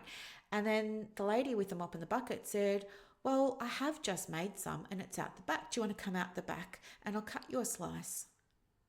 I mean, what? Anyway, it turned out that they'd only just started selling fudge. How's that? And the reason that the chalk orange Jaffa was on the stainless steel slab out the back was because she just made it. I know. So how smug do you think I was feeling when I was able to skip all the way back to the Honda with the piece of fudge? And my mum, she was like, oh my gosh, I manifested this. I was like, you totally did. So I would say start with small things. One of my clients, one of my past clients, she's really big on human design. She's written books on human design, very famous. And she came to me for manifesting, and she wanted to learn and she wanted to start with the basics. And so we created a list of things for her to manifest. And we started with some simple things like, the 20-cent coin. But then we wanted to throw in some random things because she wanted to be stretched. She really wanted to test herself and see if she could do it. And so we had things on there like purple dinosaur and stuff like this. And anyway, she would message me every time she manifested one of these things that we had on the list. And anyway, it was like she plowed through this list in like 48 hours and we couldn't believe it. Like she was crying with laughter when she was telling me because she could not believe that she'd manifested all this. And then, bloody 6 months later, she's got herself a book deal with Puffin. I mean, this stuff isn't about you magic something into the world, right? We're not going to be like bewitched and wiggle our nose and just blink our eyes. We're not like Genie, where we're just going to like cross our arms and like nod our head and magic something into existence. It's not about that. It's about putting your attention onto things that are already there that you just haven't been paying attention to before, right? Anywho, one of the other criticisms of manifesting is that it really oversimplifies the idea of positive thinking to get what you want, and that it really pushes that. And I would agree. I think there are so many different accounts on social media that you can look at that all talk about positive thinking and the importance of raising your vibration and, blah, blah, blah. And the reason for this, there are a few reasons. One is they just don't know any better, right? Either it's what they learned when they were learning it, okay? They just don't know any better. They haven't questioned, they didn't do the research, whatever. But also because it's very popular, so therefore lots of people think it must be true. And then the third reason it's a problem is because when we're talking about vibration, there's a little bit of truth to what they're saying, but it's kind of like unconscious incompetence. They've got a little bit of the information and they're running with it like they know everything. But it's only when you start to dive a little bit deeper and do a little bit more research that you realize, oh, there's actually a whole lot more to this that I didn't know. Now, I see this all the time with private practice, right? People come in hot for business coaching and consulting. They feel like they're doing all of the things. They're really busy. They are. They're hard workers. I cannot take that away from them. They really are. They try hard. They put in the hours. They put in the effort. They think they know. They feel like they're doing everything. They're running a private practice. But they'll spend the first session with me, or I'll audit their website, and they're like, oh my gosh, I didn't realize there was so much to do. It's like all of a sudden they've gone from that unconscious incompetence where they think they're crushing it and nailing it. They just don't know why it's not working.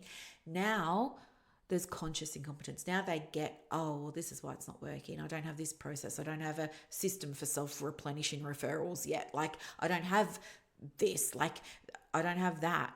And it's like shock. It feels overwhelming because now they realize how much they didn't know and how much they need to acquire and learn and implement and track and monitor. And it feels huge.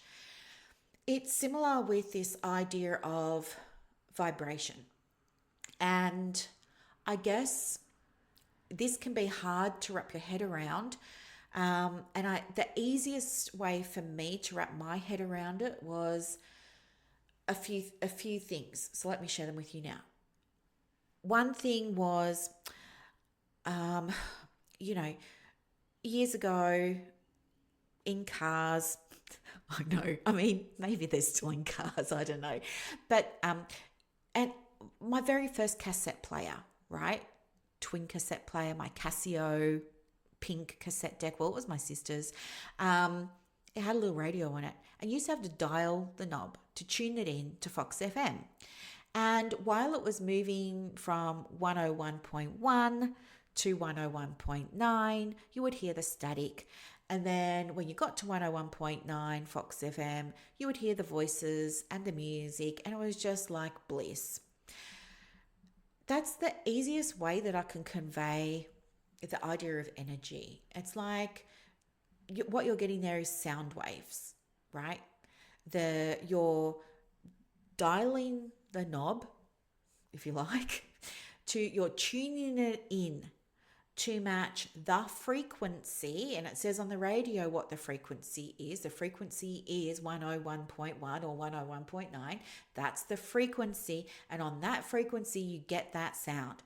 And you get that music, right? Might be today's music. If you go to 104.5, that's going to be hits from the 60s and the 70s, right? And then in between, you're going to get all this static. So that's one way. So we've got like sound waves and things like that.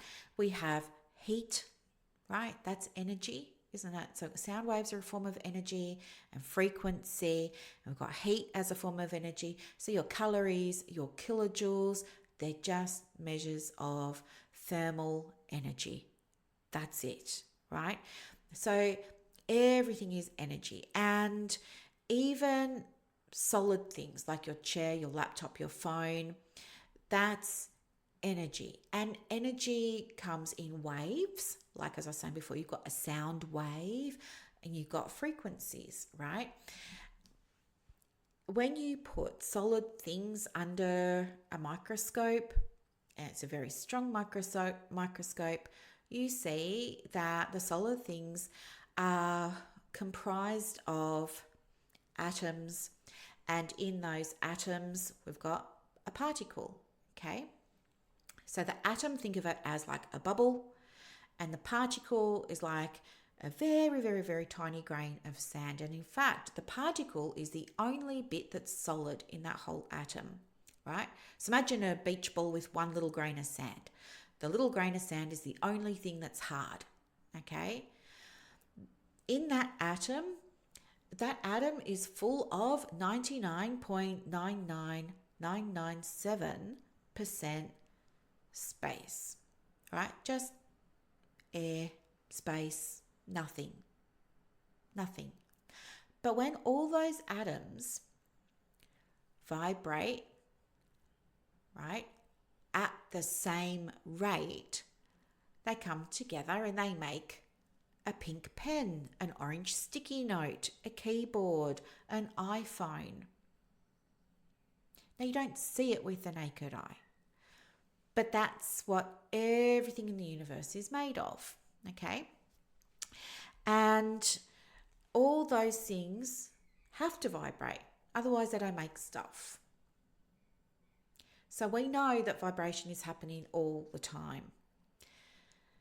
In terms of positive thinking and maintaining a positive vibration, where that comes from is the idea that when energy is moving very quickly, it goes faster, I was going to say.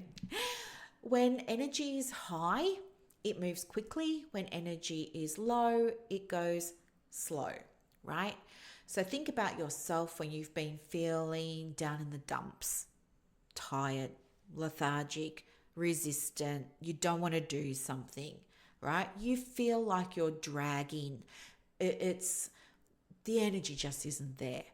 But let's say that you had to go and do your marketing and you don't like writing the emails and you don't like social media. You know you've got to, but you don't want to, so you're avoiding it.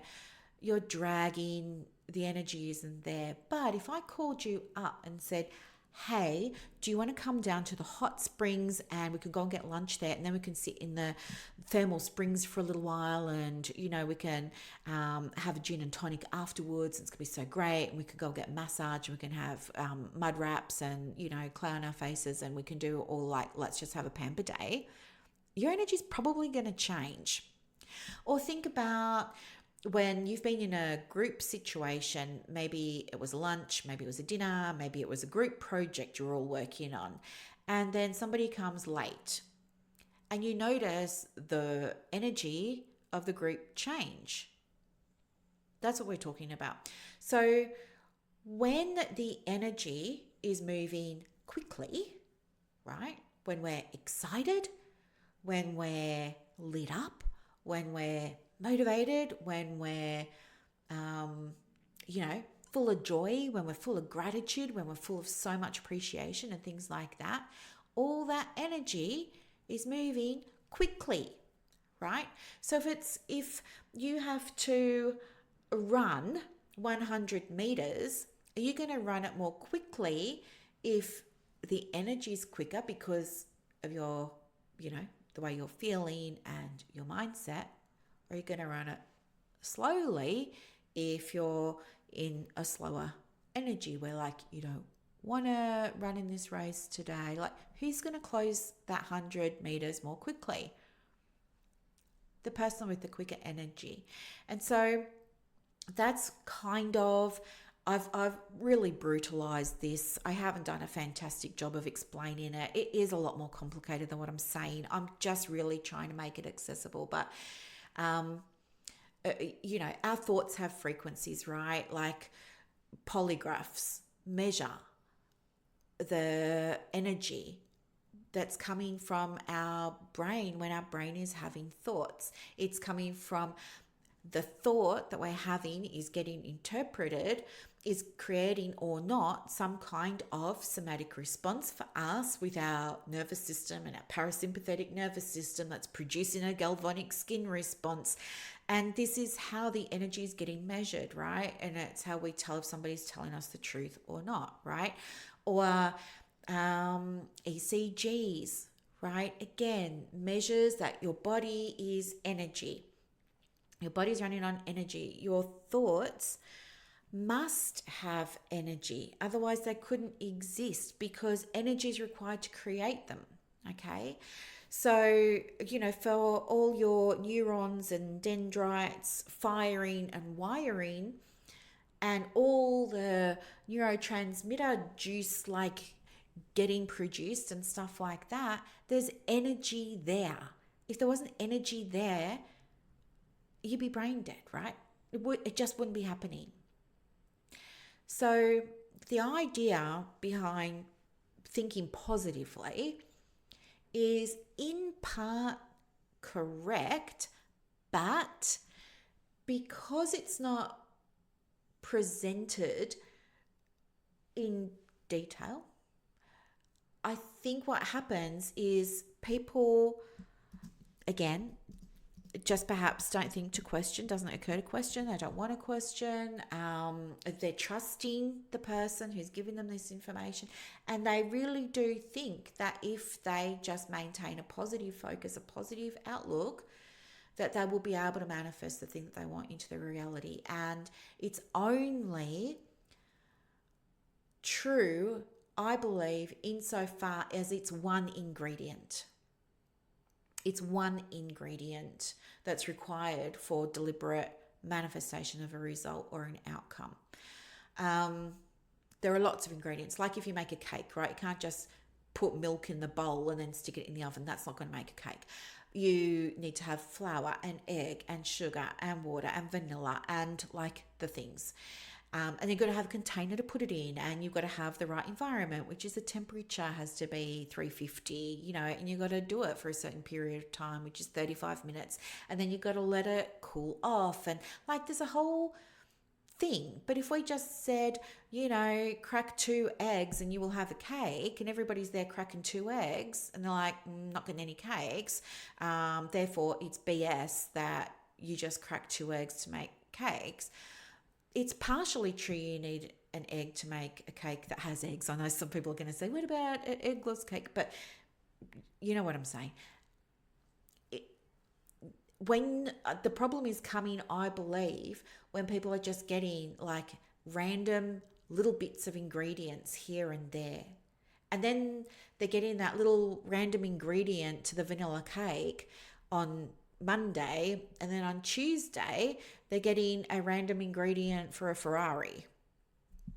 And people don't understand that there's so much more, and so they do what they're told to do on Monday, and then they do what they're told to do on day 2 of the manifesting challenge, and they don't understand that it's not just the strategy alone, it's not just the vibration, there's so much more to it that goes into the creation of the experience that you want to have in your reality.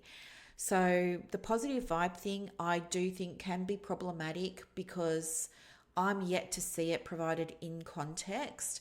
I don't think there are, I think that it can lead to toxic positivity where people feel like it's not okay for them to now feel anxious or depressed or question or worry or things like that. And that's never a good place, right? All feelings, emotions, experiences are valid. And they're all very, very important. They all do have a place in creating the things that you want to experience in your reality. And by that, I mean, like you might be thinking, but you just said depression, having slow energy. They're going to make things harder for you because it'll be slower, or you're going to fight against it because part of you wants to manifest a thing, yet a bigger part of you believes you're not worthy enough, you're not good enough, nothing ever works out for you. And you're going to be dealing with all that. And if you don't have the energy to deal with all that, it's going to be hard and you might just give up, or it could make your mental health even worse, right? Problem. We don't want that. But I think when I say that, there can be space for all of those moods, feelings, emotions, etc. in manifesting. I think you've got to be open to the idea of looking at, okay, what's it telling me? What am I depressed about today? What am I depressed about in this moment? How would I prefer to feel? What's within my control? All those kinds of things. There are so many different ways, but I think I do believe that contrast creates clarity as well as action creates clarity. I think if you don't know what you need to do to get more clients, you should have a go at a bunch of things and you're going to learn pretty quickly what works and what doesn't for you, and what feels good and what doesn't for you. Same with creating income through passive income streams and stuff like that. The default, everyone seems to want to make digital products and courses and worksheets and stuff, and they have done zero research on them. They're things they think they should be doing because they've heard about it, they see me doing it, they hear other people talking about it, but they haven't connected yet with what they want to do. So I think taking action when you're not sure is a great way to get the tick or the cross. Yes, I'm on the right track. This is for me. No, or no, this didn't work. Let's have a look at why. Oh, I see now. Let me try again and I'll fix this thing over here. I'll give it another go. So I think if you approach things with a growth mindset like that, you can. But you've got to be available to approach it from a growth mindset in that sense. And not everybody is, and that's perfectly okay. But there are some people who are, and I want them to know that, having depression and things like that doesn't mean you can't. There are just things to be aware of. And of course, as I said, I would be just making sure that it's not a substitute for you getting your own supports in mental health and stuff like that, etc., etc. All right. Another thing that popped up a lot was you shouldn't do it because it's witchcraft. It's not Christian. It's very witchcraft. And that's against the Bible and that's against God and that's heresy. So I thought, this is interesting. I just want to double check this for myself. And anyway, because I'm learning about Christianity at the moment, it's interesting from an academic perspective. I want to learn. And actually, there's a lot in the Bible about manifestation. It is not witchcraft in the Bible. It is not heresy. You're allowed to manifest things. And I've got a few quick examples. I've got 4 little examples here. So in Hebrews chapter 11, verse 1, it says, now faith is to confidence of what we hope for and the assurance of what we do not need. Okay. Matthew 7:7, ask and it will be given unto you, seek and you shall find, knock and the door will open. Mark 11:24, therefore I tell you whatever you are, and for in prayer believe that you've already received it and it will be yours. And then there's Proverbs, which is, for it to be, think that it is, and so it will be. And it goes on and on and on. There's so many examples. And there were lots of examples too, written by Christian scholars on manifestation, that pretty much said this through line, which was, in Christianity, there's an overarching belief that we all have spirit, right? Higher self, lower self, spirit, whatever. But there's also Holy Spirit, right? And that is God's spirit within people who believe that God resides within them, right?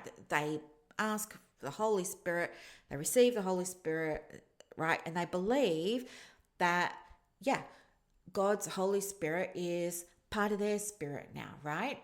And so in these other academic articles on manifestation Christianity, it was not uncommon for those scholars to be talking about, well, if there's the inner dwelling of, the Holy Spirit, or if there's the inner dwelling of God within you, and God is a creator, then by extension, you are a creator. And if you've got something on your heart that you want to see, that you want to create, you can do that. You can create.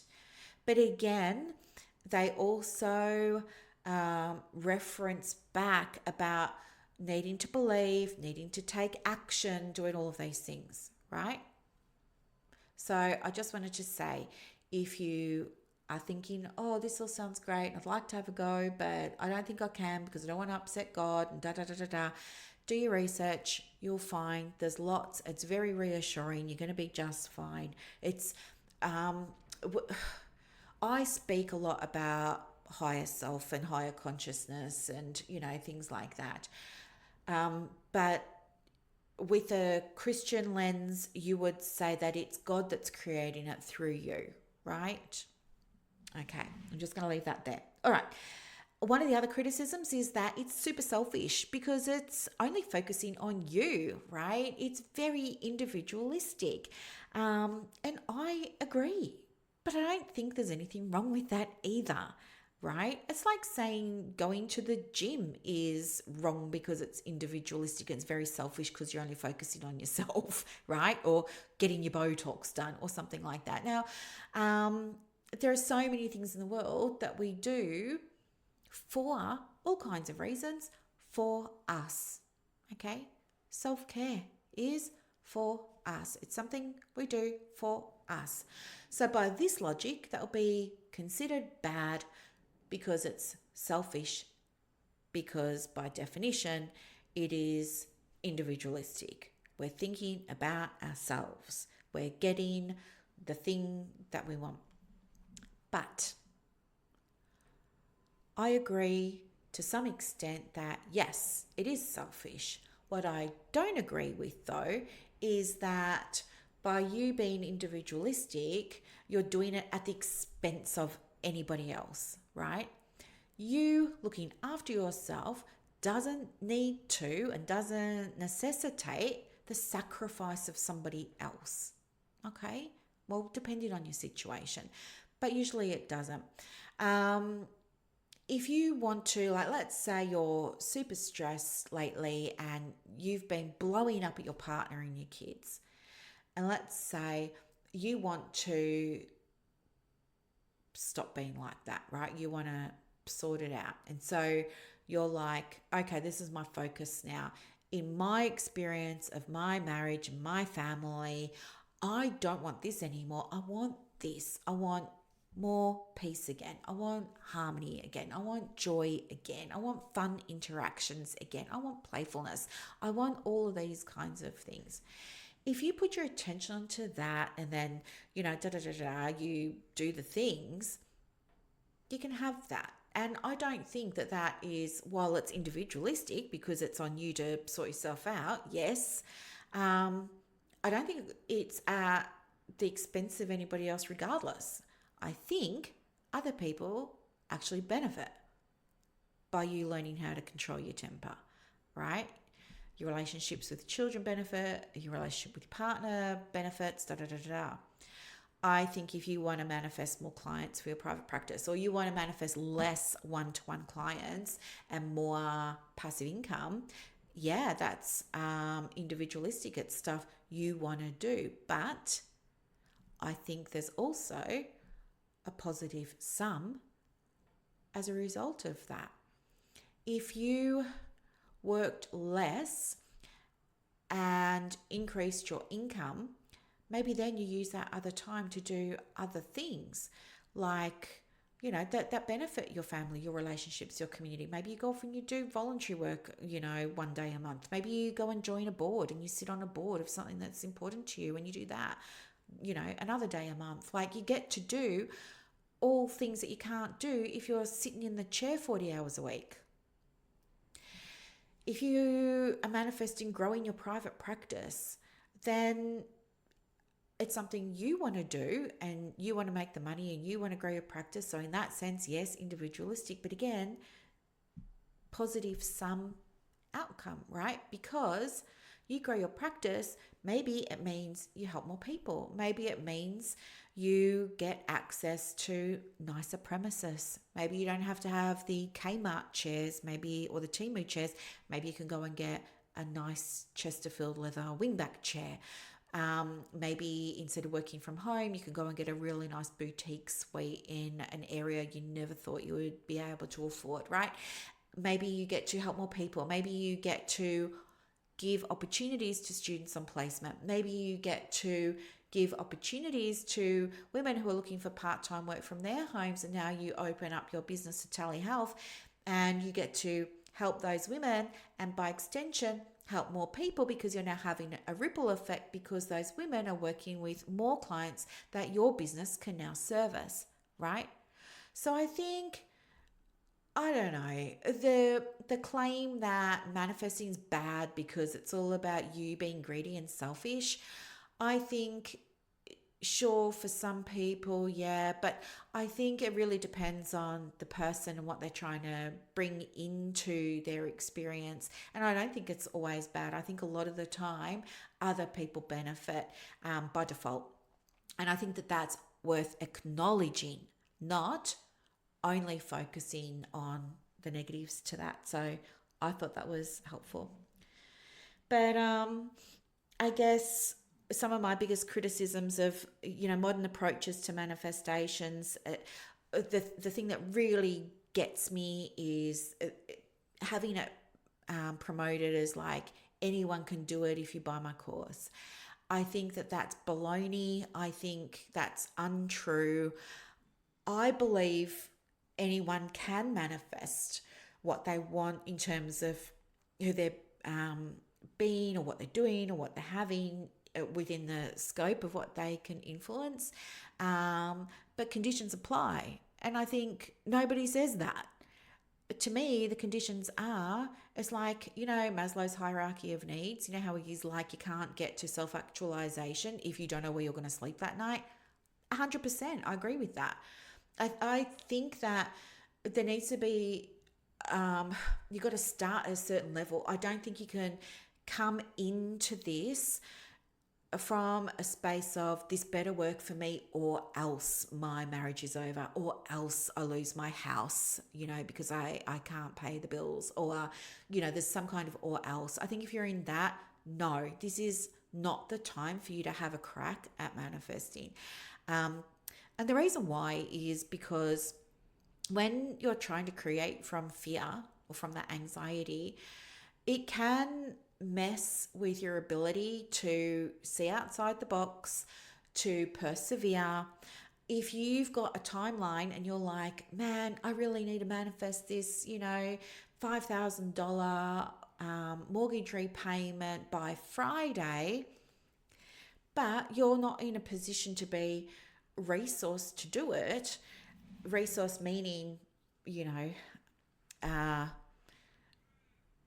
have like the attitude, the approach, the open mind, all of that, in addition to having basic safety and security, then what's going to happen is instead of focusing on making progress towards that end date, what's going to happen is you're going to be squeezing onto that so tightly, it's going to be at the exclusion of everything else, which means what's going to be coming up for you in your experience of your reality, in your line of sight, is how long something's taking.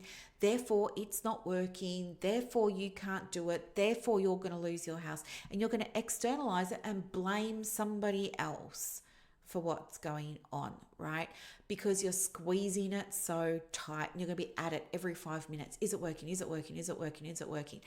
I mean, to be able to manifest something, as I said, it requires a lot of moving parts. It's kind of like my new watch, right? If I pull my new watch apart, I can see all the cogs and all the mini cogs and all the mini cogs and all the super duper mini cogs and all the little arms and things moving around, right? There are so many moving parts. it's like, if you buy something online, if you buy something from Amazon, let's say you buy something from Amazon today, you don't then go and do something else and then go and check if Amazon's delivered it and then send Amazon an email saying, where's my thing? Have you sent my thing? How much longer is my thing going to be? And hassle Amazon every 10 minutes until Friday. You don't. You just place your order and you let it be, and it turns up when it turns up. And Amazon says, hey, if you're in Amazon Prime, you can get it in 2 days. If not, you're going to get it in 5 days, and it's going to come in roughly 2 days or 5 days. But if it didn't come on day 2 or it didn't come on day 5, you're not ringing up Amazon, abusing Amazon, demanding refunds, threatening Amazon, saying you're going to take Amazon to court because do you see what I'm saying? Like, when you're trying to manifest from that place of needing rather than wanting, I think it's the need that can interfere with your ability to do and be what you need to do and who you need to be in order to get the thing. And it's probably not what you want to hear, because you might be thinking, oh gosh, well, I do need $5,000 by Friday and stuff like that. You can have it, but there already needs to be things in place first. And one of those things is you need to be okay not getting it by Friday, because there's some things that we just don't have control over. What you can control is your experience of it. So you could say, well, I'm doing everything within my power to, call in this $5,000, to see this $5,000. And I'm open to all the different ways that it could come. And I'm going to do my bit. I'm going to do what I can. But I'm also going to create a willingness, a openness in my mind that, hey, this could come in unexpected ways. And that's totally fine with me. I'm open to that. Really don't care how it comes, just as long as it does. And yeah, by Friday would be good, but I've got some wiggle room either way. That's going to work better for you.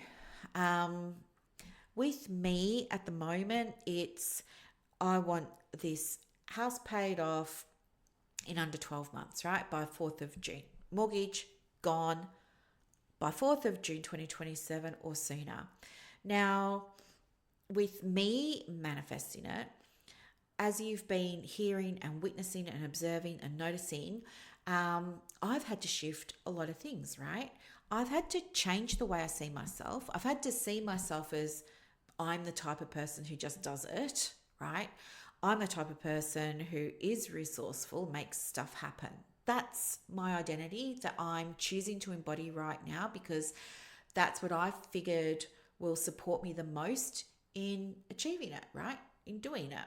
It's not going to help me at all to say, oh, geez, I don't know if I can. Oh, I think I just need another strategy. Oh, I think no. I have to believe I'm already just someone who does this. It's not even a big deal for me to be able to do it. I don't know why everybody else thinks it's a big deal for me to be able to do it. I just kind of get on with it and I do it. And it was through that I then did other work on my identity and how I see myself. Like, I had to look at what I believed, what I needed to change in what I was believing. I needed to be aware of what I was noticing and seeing in my world and think about, do I want to see more of that, less of that? What am I not seeing that I want to start seeing, and how can I start to see it? And I had to do all that work as well. I had to let go of a lot of things that I felt were very important to me and that were required. They're not, but it was still a process, right? And you've seen it over the weeks. It's this, like, it's been hard, then it's been easy, then it's been easy, hard, hard, easy. It's like this, right? It doesn't go in a straight line of point A to point B because you're doing a lot of inner work. The practical strategies are one ingredient of the whole cake. Okay. I need to have an environment that's conducive to me being able to pay it off, which means I need somewhere nice to stay. I need a nice office. I need things to be better organized. I need to love coming into my study. Okay, great. What do I have to change about my study in order for me to really love coming into it? Right? What do I need to change? What would organized look like for me now?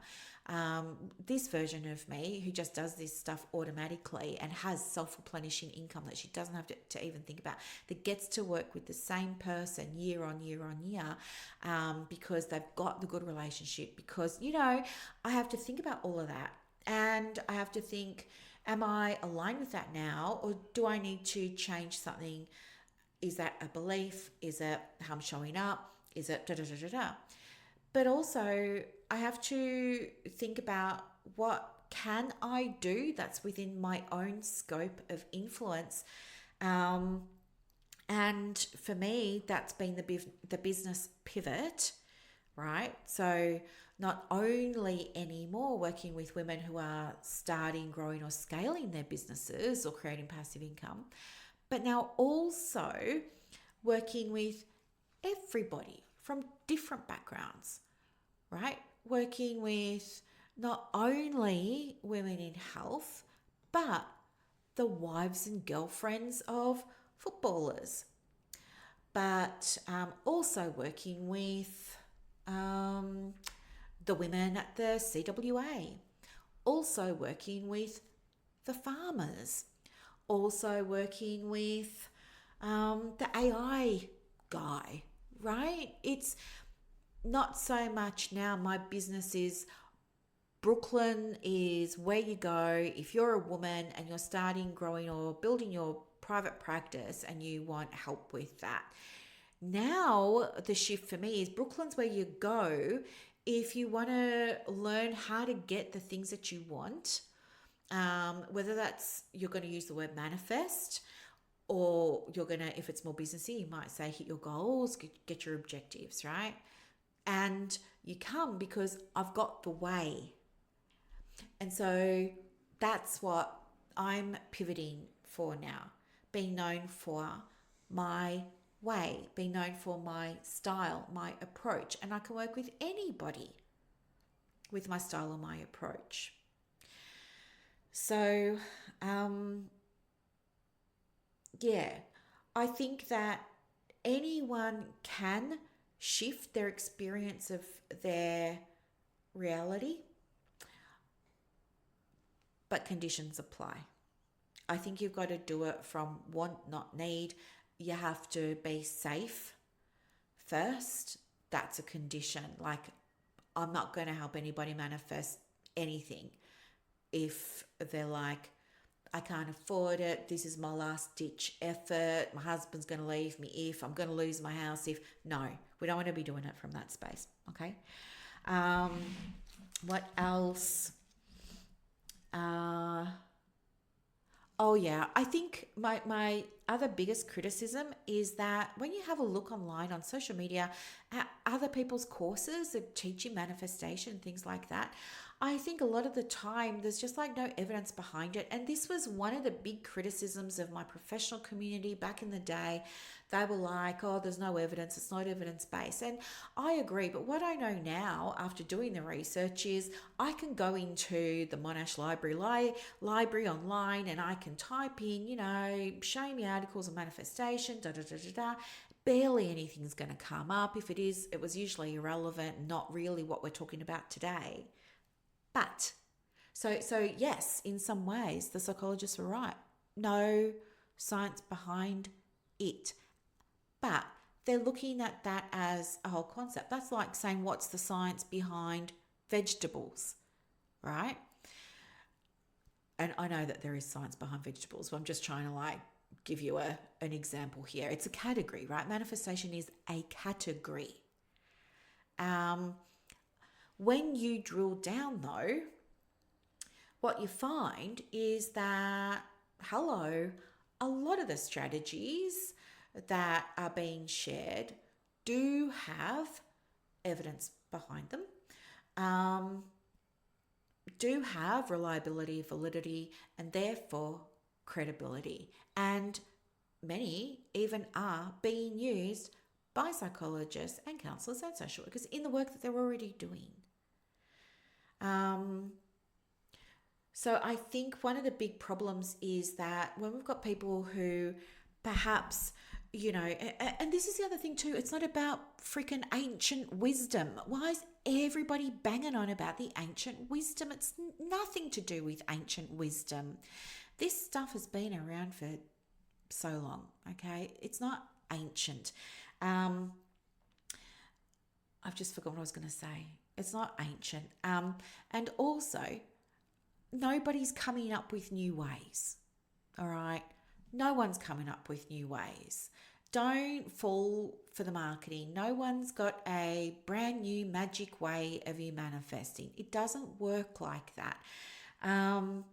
What I know, hand on heart, what I believe, what I've researched, what the research is showing me is that all the techniques that work can already be found in science, in the social sciences, which is my neck of the woods. I'm sure if you asked somebody else who was a physicist, they would have, their own view. If you ask somebody else, who was studying Christianity, they're going to have their own view. But in social sciences, there's already a plethora of research that shows, yes, you can change your experience of your reality using all kinds of different strategies. And the reason that I can see it is, well, a couple of things. Number one, I spent 14 years at university, 7 of them, learning how to research so that I could get my PhD in psychology. And one of the things you learn when you're at uni and you're becoming a psychologist is you learn about the scientific method. And the scientific method is something, again, it's been around for eons, but basically it's testing. Because in science is about finding answers to questions, right? We call them a hypothesis. That's your question. And we want to ask a question, and then we want to see what factors influence the answer. And those factors are called variables, right? So your outcome, your result, the thing that you're manifesting is called your dependent variable. That doesn't change. So maybe you're wanting to manifest a new relationship. That's your dependent variable. Then we've got independent variables over here. And the independent variables are the factors that you might change. So let's say we're trying to manifest a relationship. Okay. Let's say one independent variable is speed dating. And we're going to compare that against online dating through rsvp.com or plentyoffish.com or what are some of the others? Bumble, Hinge. I don't know. I'm not up with it anymore. I'm 51.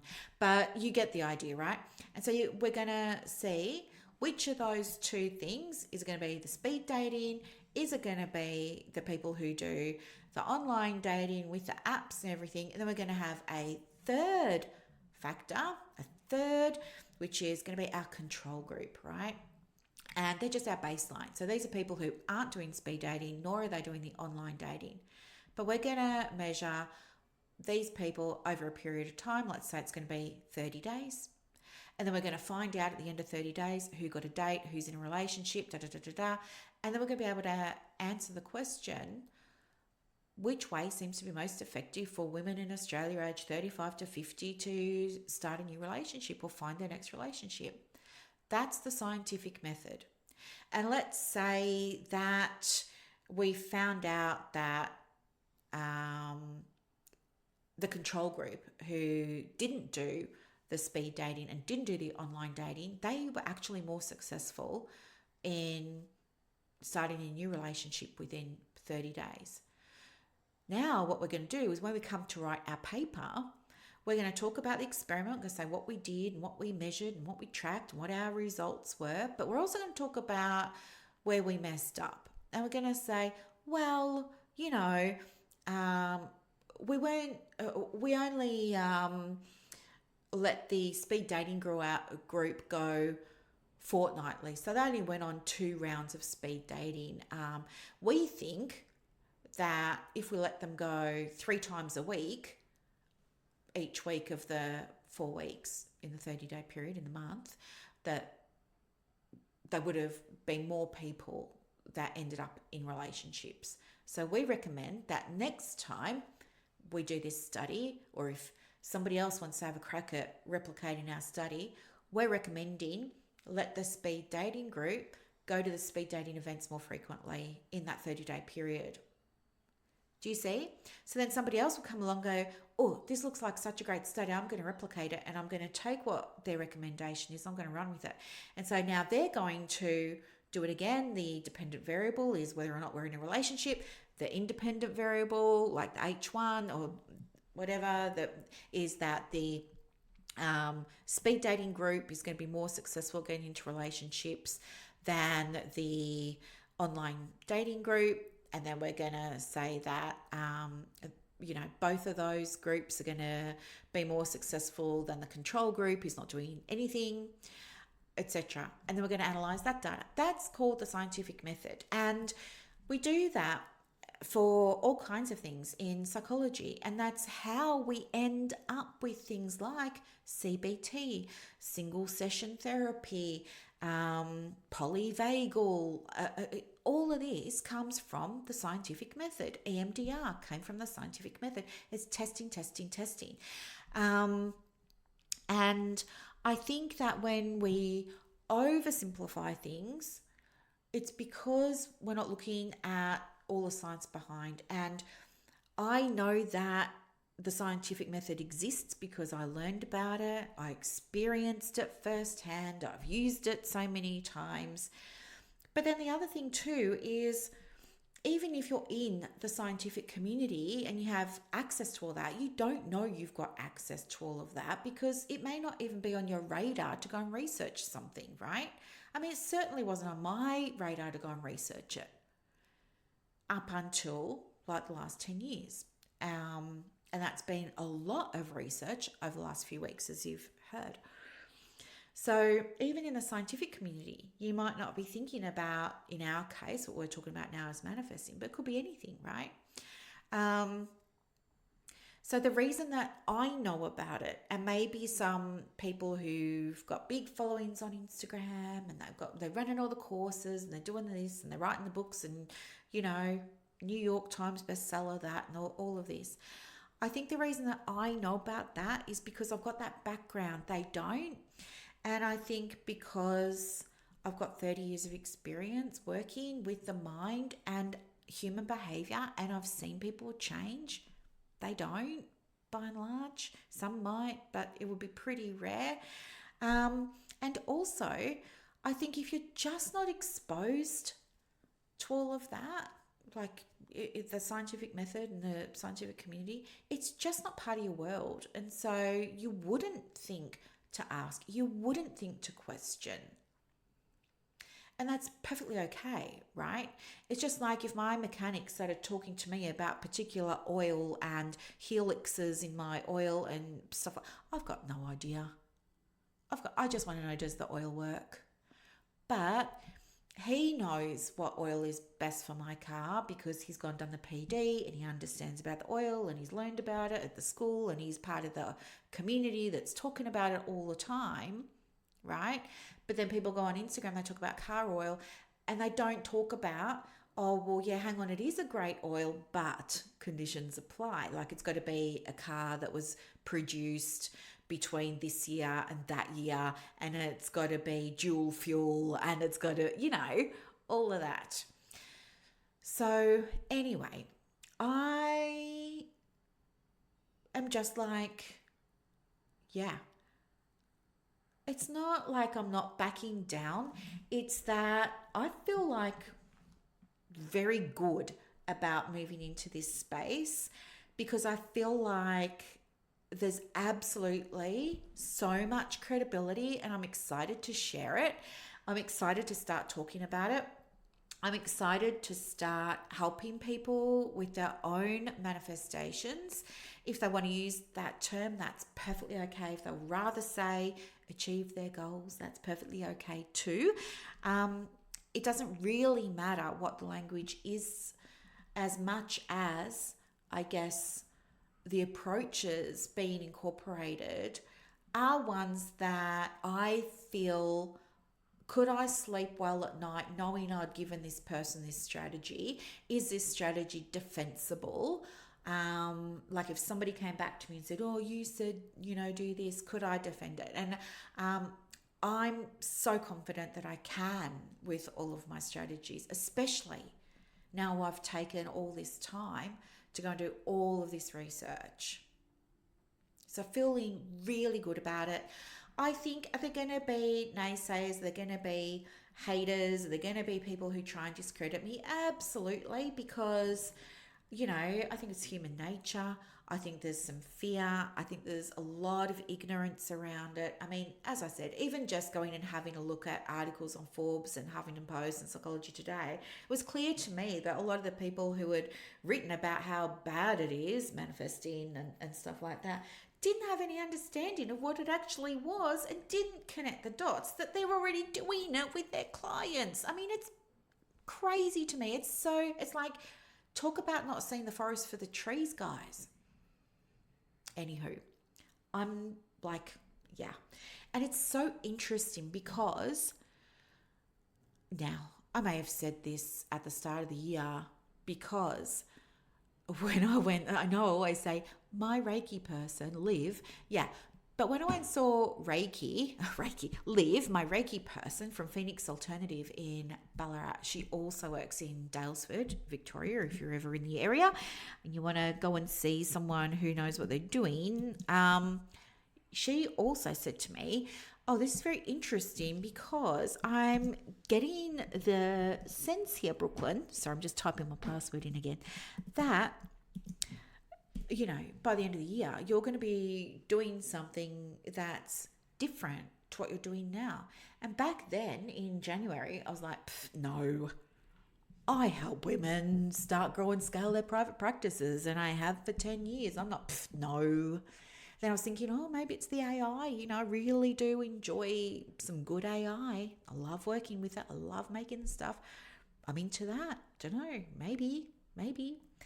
But now I feel like, no, this is it. And one of the card readers that I saw also in January and then again in April had said to me that things were really going to shift for me September, October. Again, she said it was about career. So, and she too, like Liv, said that it was going to be something different to what I was doing. I was going to be super happy, super grounded, blah, blah, blah, in my flow, all good. And again, I couldn't see it. But now I feel like, the heavens have opened up, the angels are singing, here we are. And I'm so excited for it, because I really, really, really, really, really know that when you know how to shift the things, that you will be able to absolutely experience more of the things that you want. Again, remembering that conditions apply, and this isn't about like externalizing. It's not about changing things that we can't control. We can't raise people from the dead, all of that kind of stuff. It's about what's in your field of control. All right, you can. I believe it. But yeah, you have to be already at a certain place first in order for this to really work. And I know there are going to be some people that say, well, I got it to work and I was experiencing anxiety and so. Okay, fine. But I would never recommend doing this work if there was mental health issues going on, or if you had instability financially, or if there was going to be some big consequence if you didn't manifest your thing, right? No. We never, ever, ever, ever, ever want to be manifesting something that we need and that we need now, or that we needed yesterday. We want to be manifesting things that we want to be, to do, to have, for all kinds of reasons. Okay? So yeah, that's my 5 cents So, yeah. And you don't have to be spiritual. You don't have to be in the woo. You're already doing it. Like everything else, you probably just didn't realize, or you don't give it too much attention, but you are, and you can. Alrighty. So anyway, I'll let you go. I have to go and pick up. I bought a really beautiful mirror for the house. It's quite ornate. I know. Again, I never thought that I would ever have something like this, but here we are. My higher self is like, we need to get that mirror. So I'm off to get the mirror. And then I've got to go to the shops, pick up some ingredients because I'm making a cake. Did you know there's a book that's put out by the Women's Weekly called the Arnott's Cookbook, and it's got no bake recipes in it as well as bake recipes. I haven't used the oven in this new place yet, so I'm not going to risk it today. So I'm going to do a no bake Tim Tam thing, but I had to go and get a food processor because I haven't cooked for 10 years. Anyway, I've gone and got myself a Ninja processor, so hopefully it's going to be up to the task and do the job. I don't know if it's good or not. Hopefully it is. And then I've got to run that up to the church. They're having a games night. I don't want to go to the games night. I don't feel comfortable, like small talk and being in the groups, and that would just be death to me. But I like the people and I would like to do something nice. So I will contribute with a little dessert for them, and I'll run that up a bit later. But it's 11:30. I've got to get that to them by 5:30. So I'm kind of cutting it a little bit fine because I also want to relax because it's the weekend.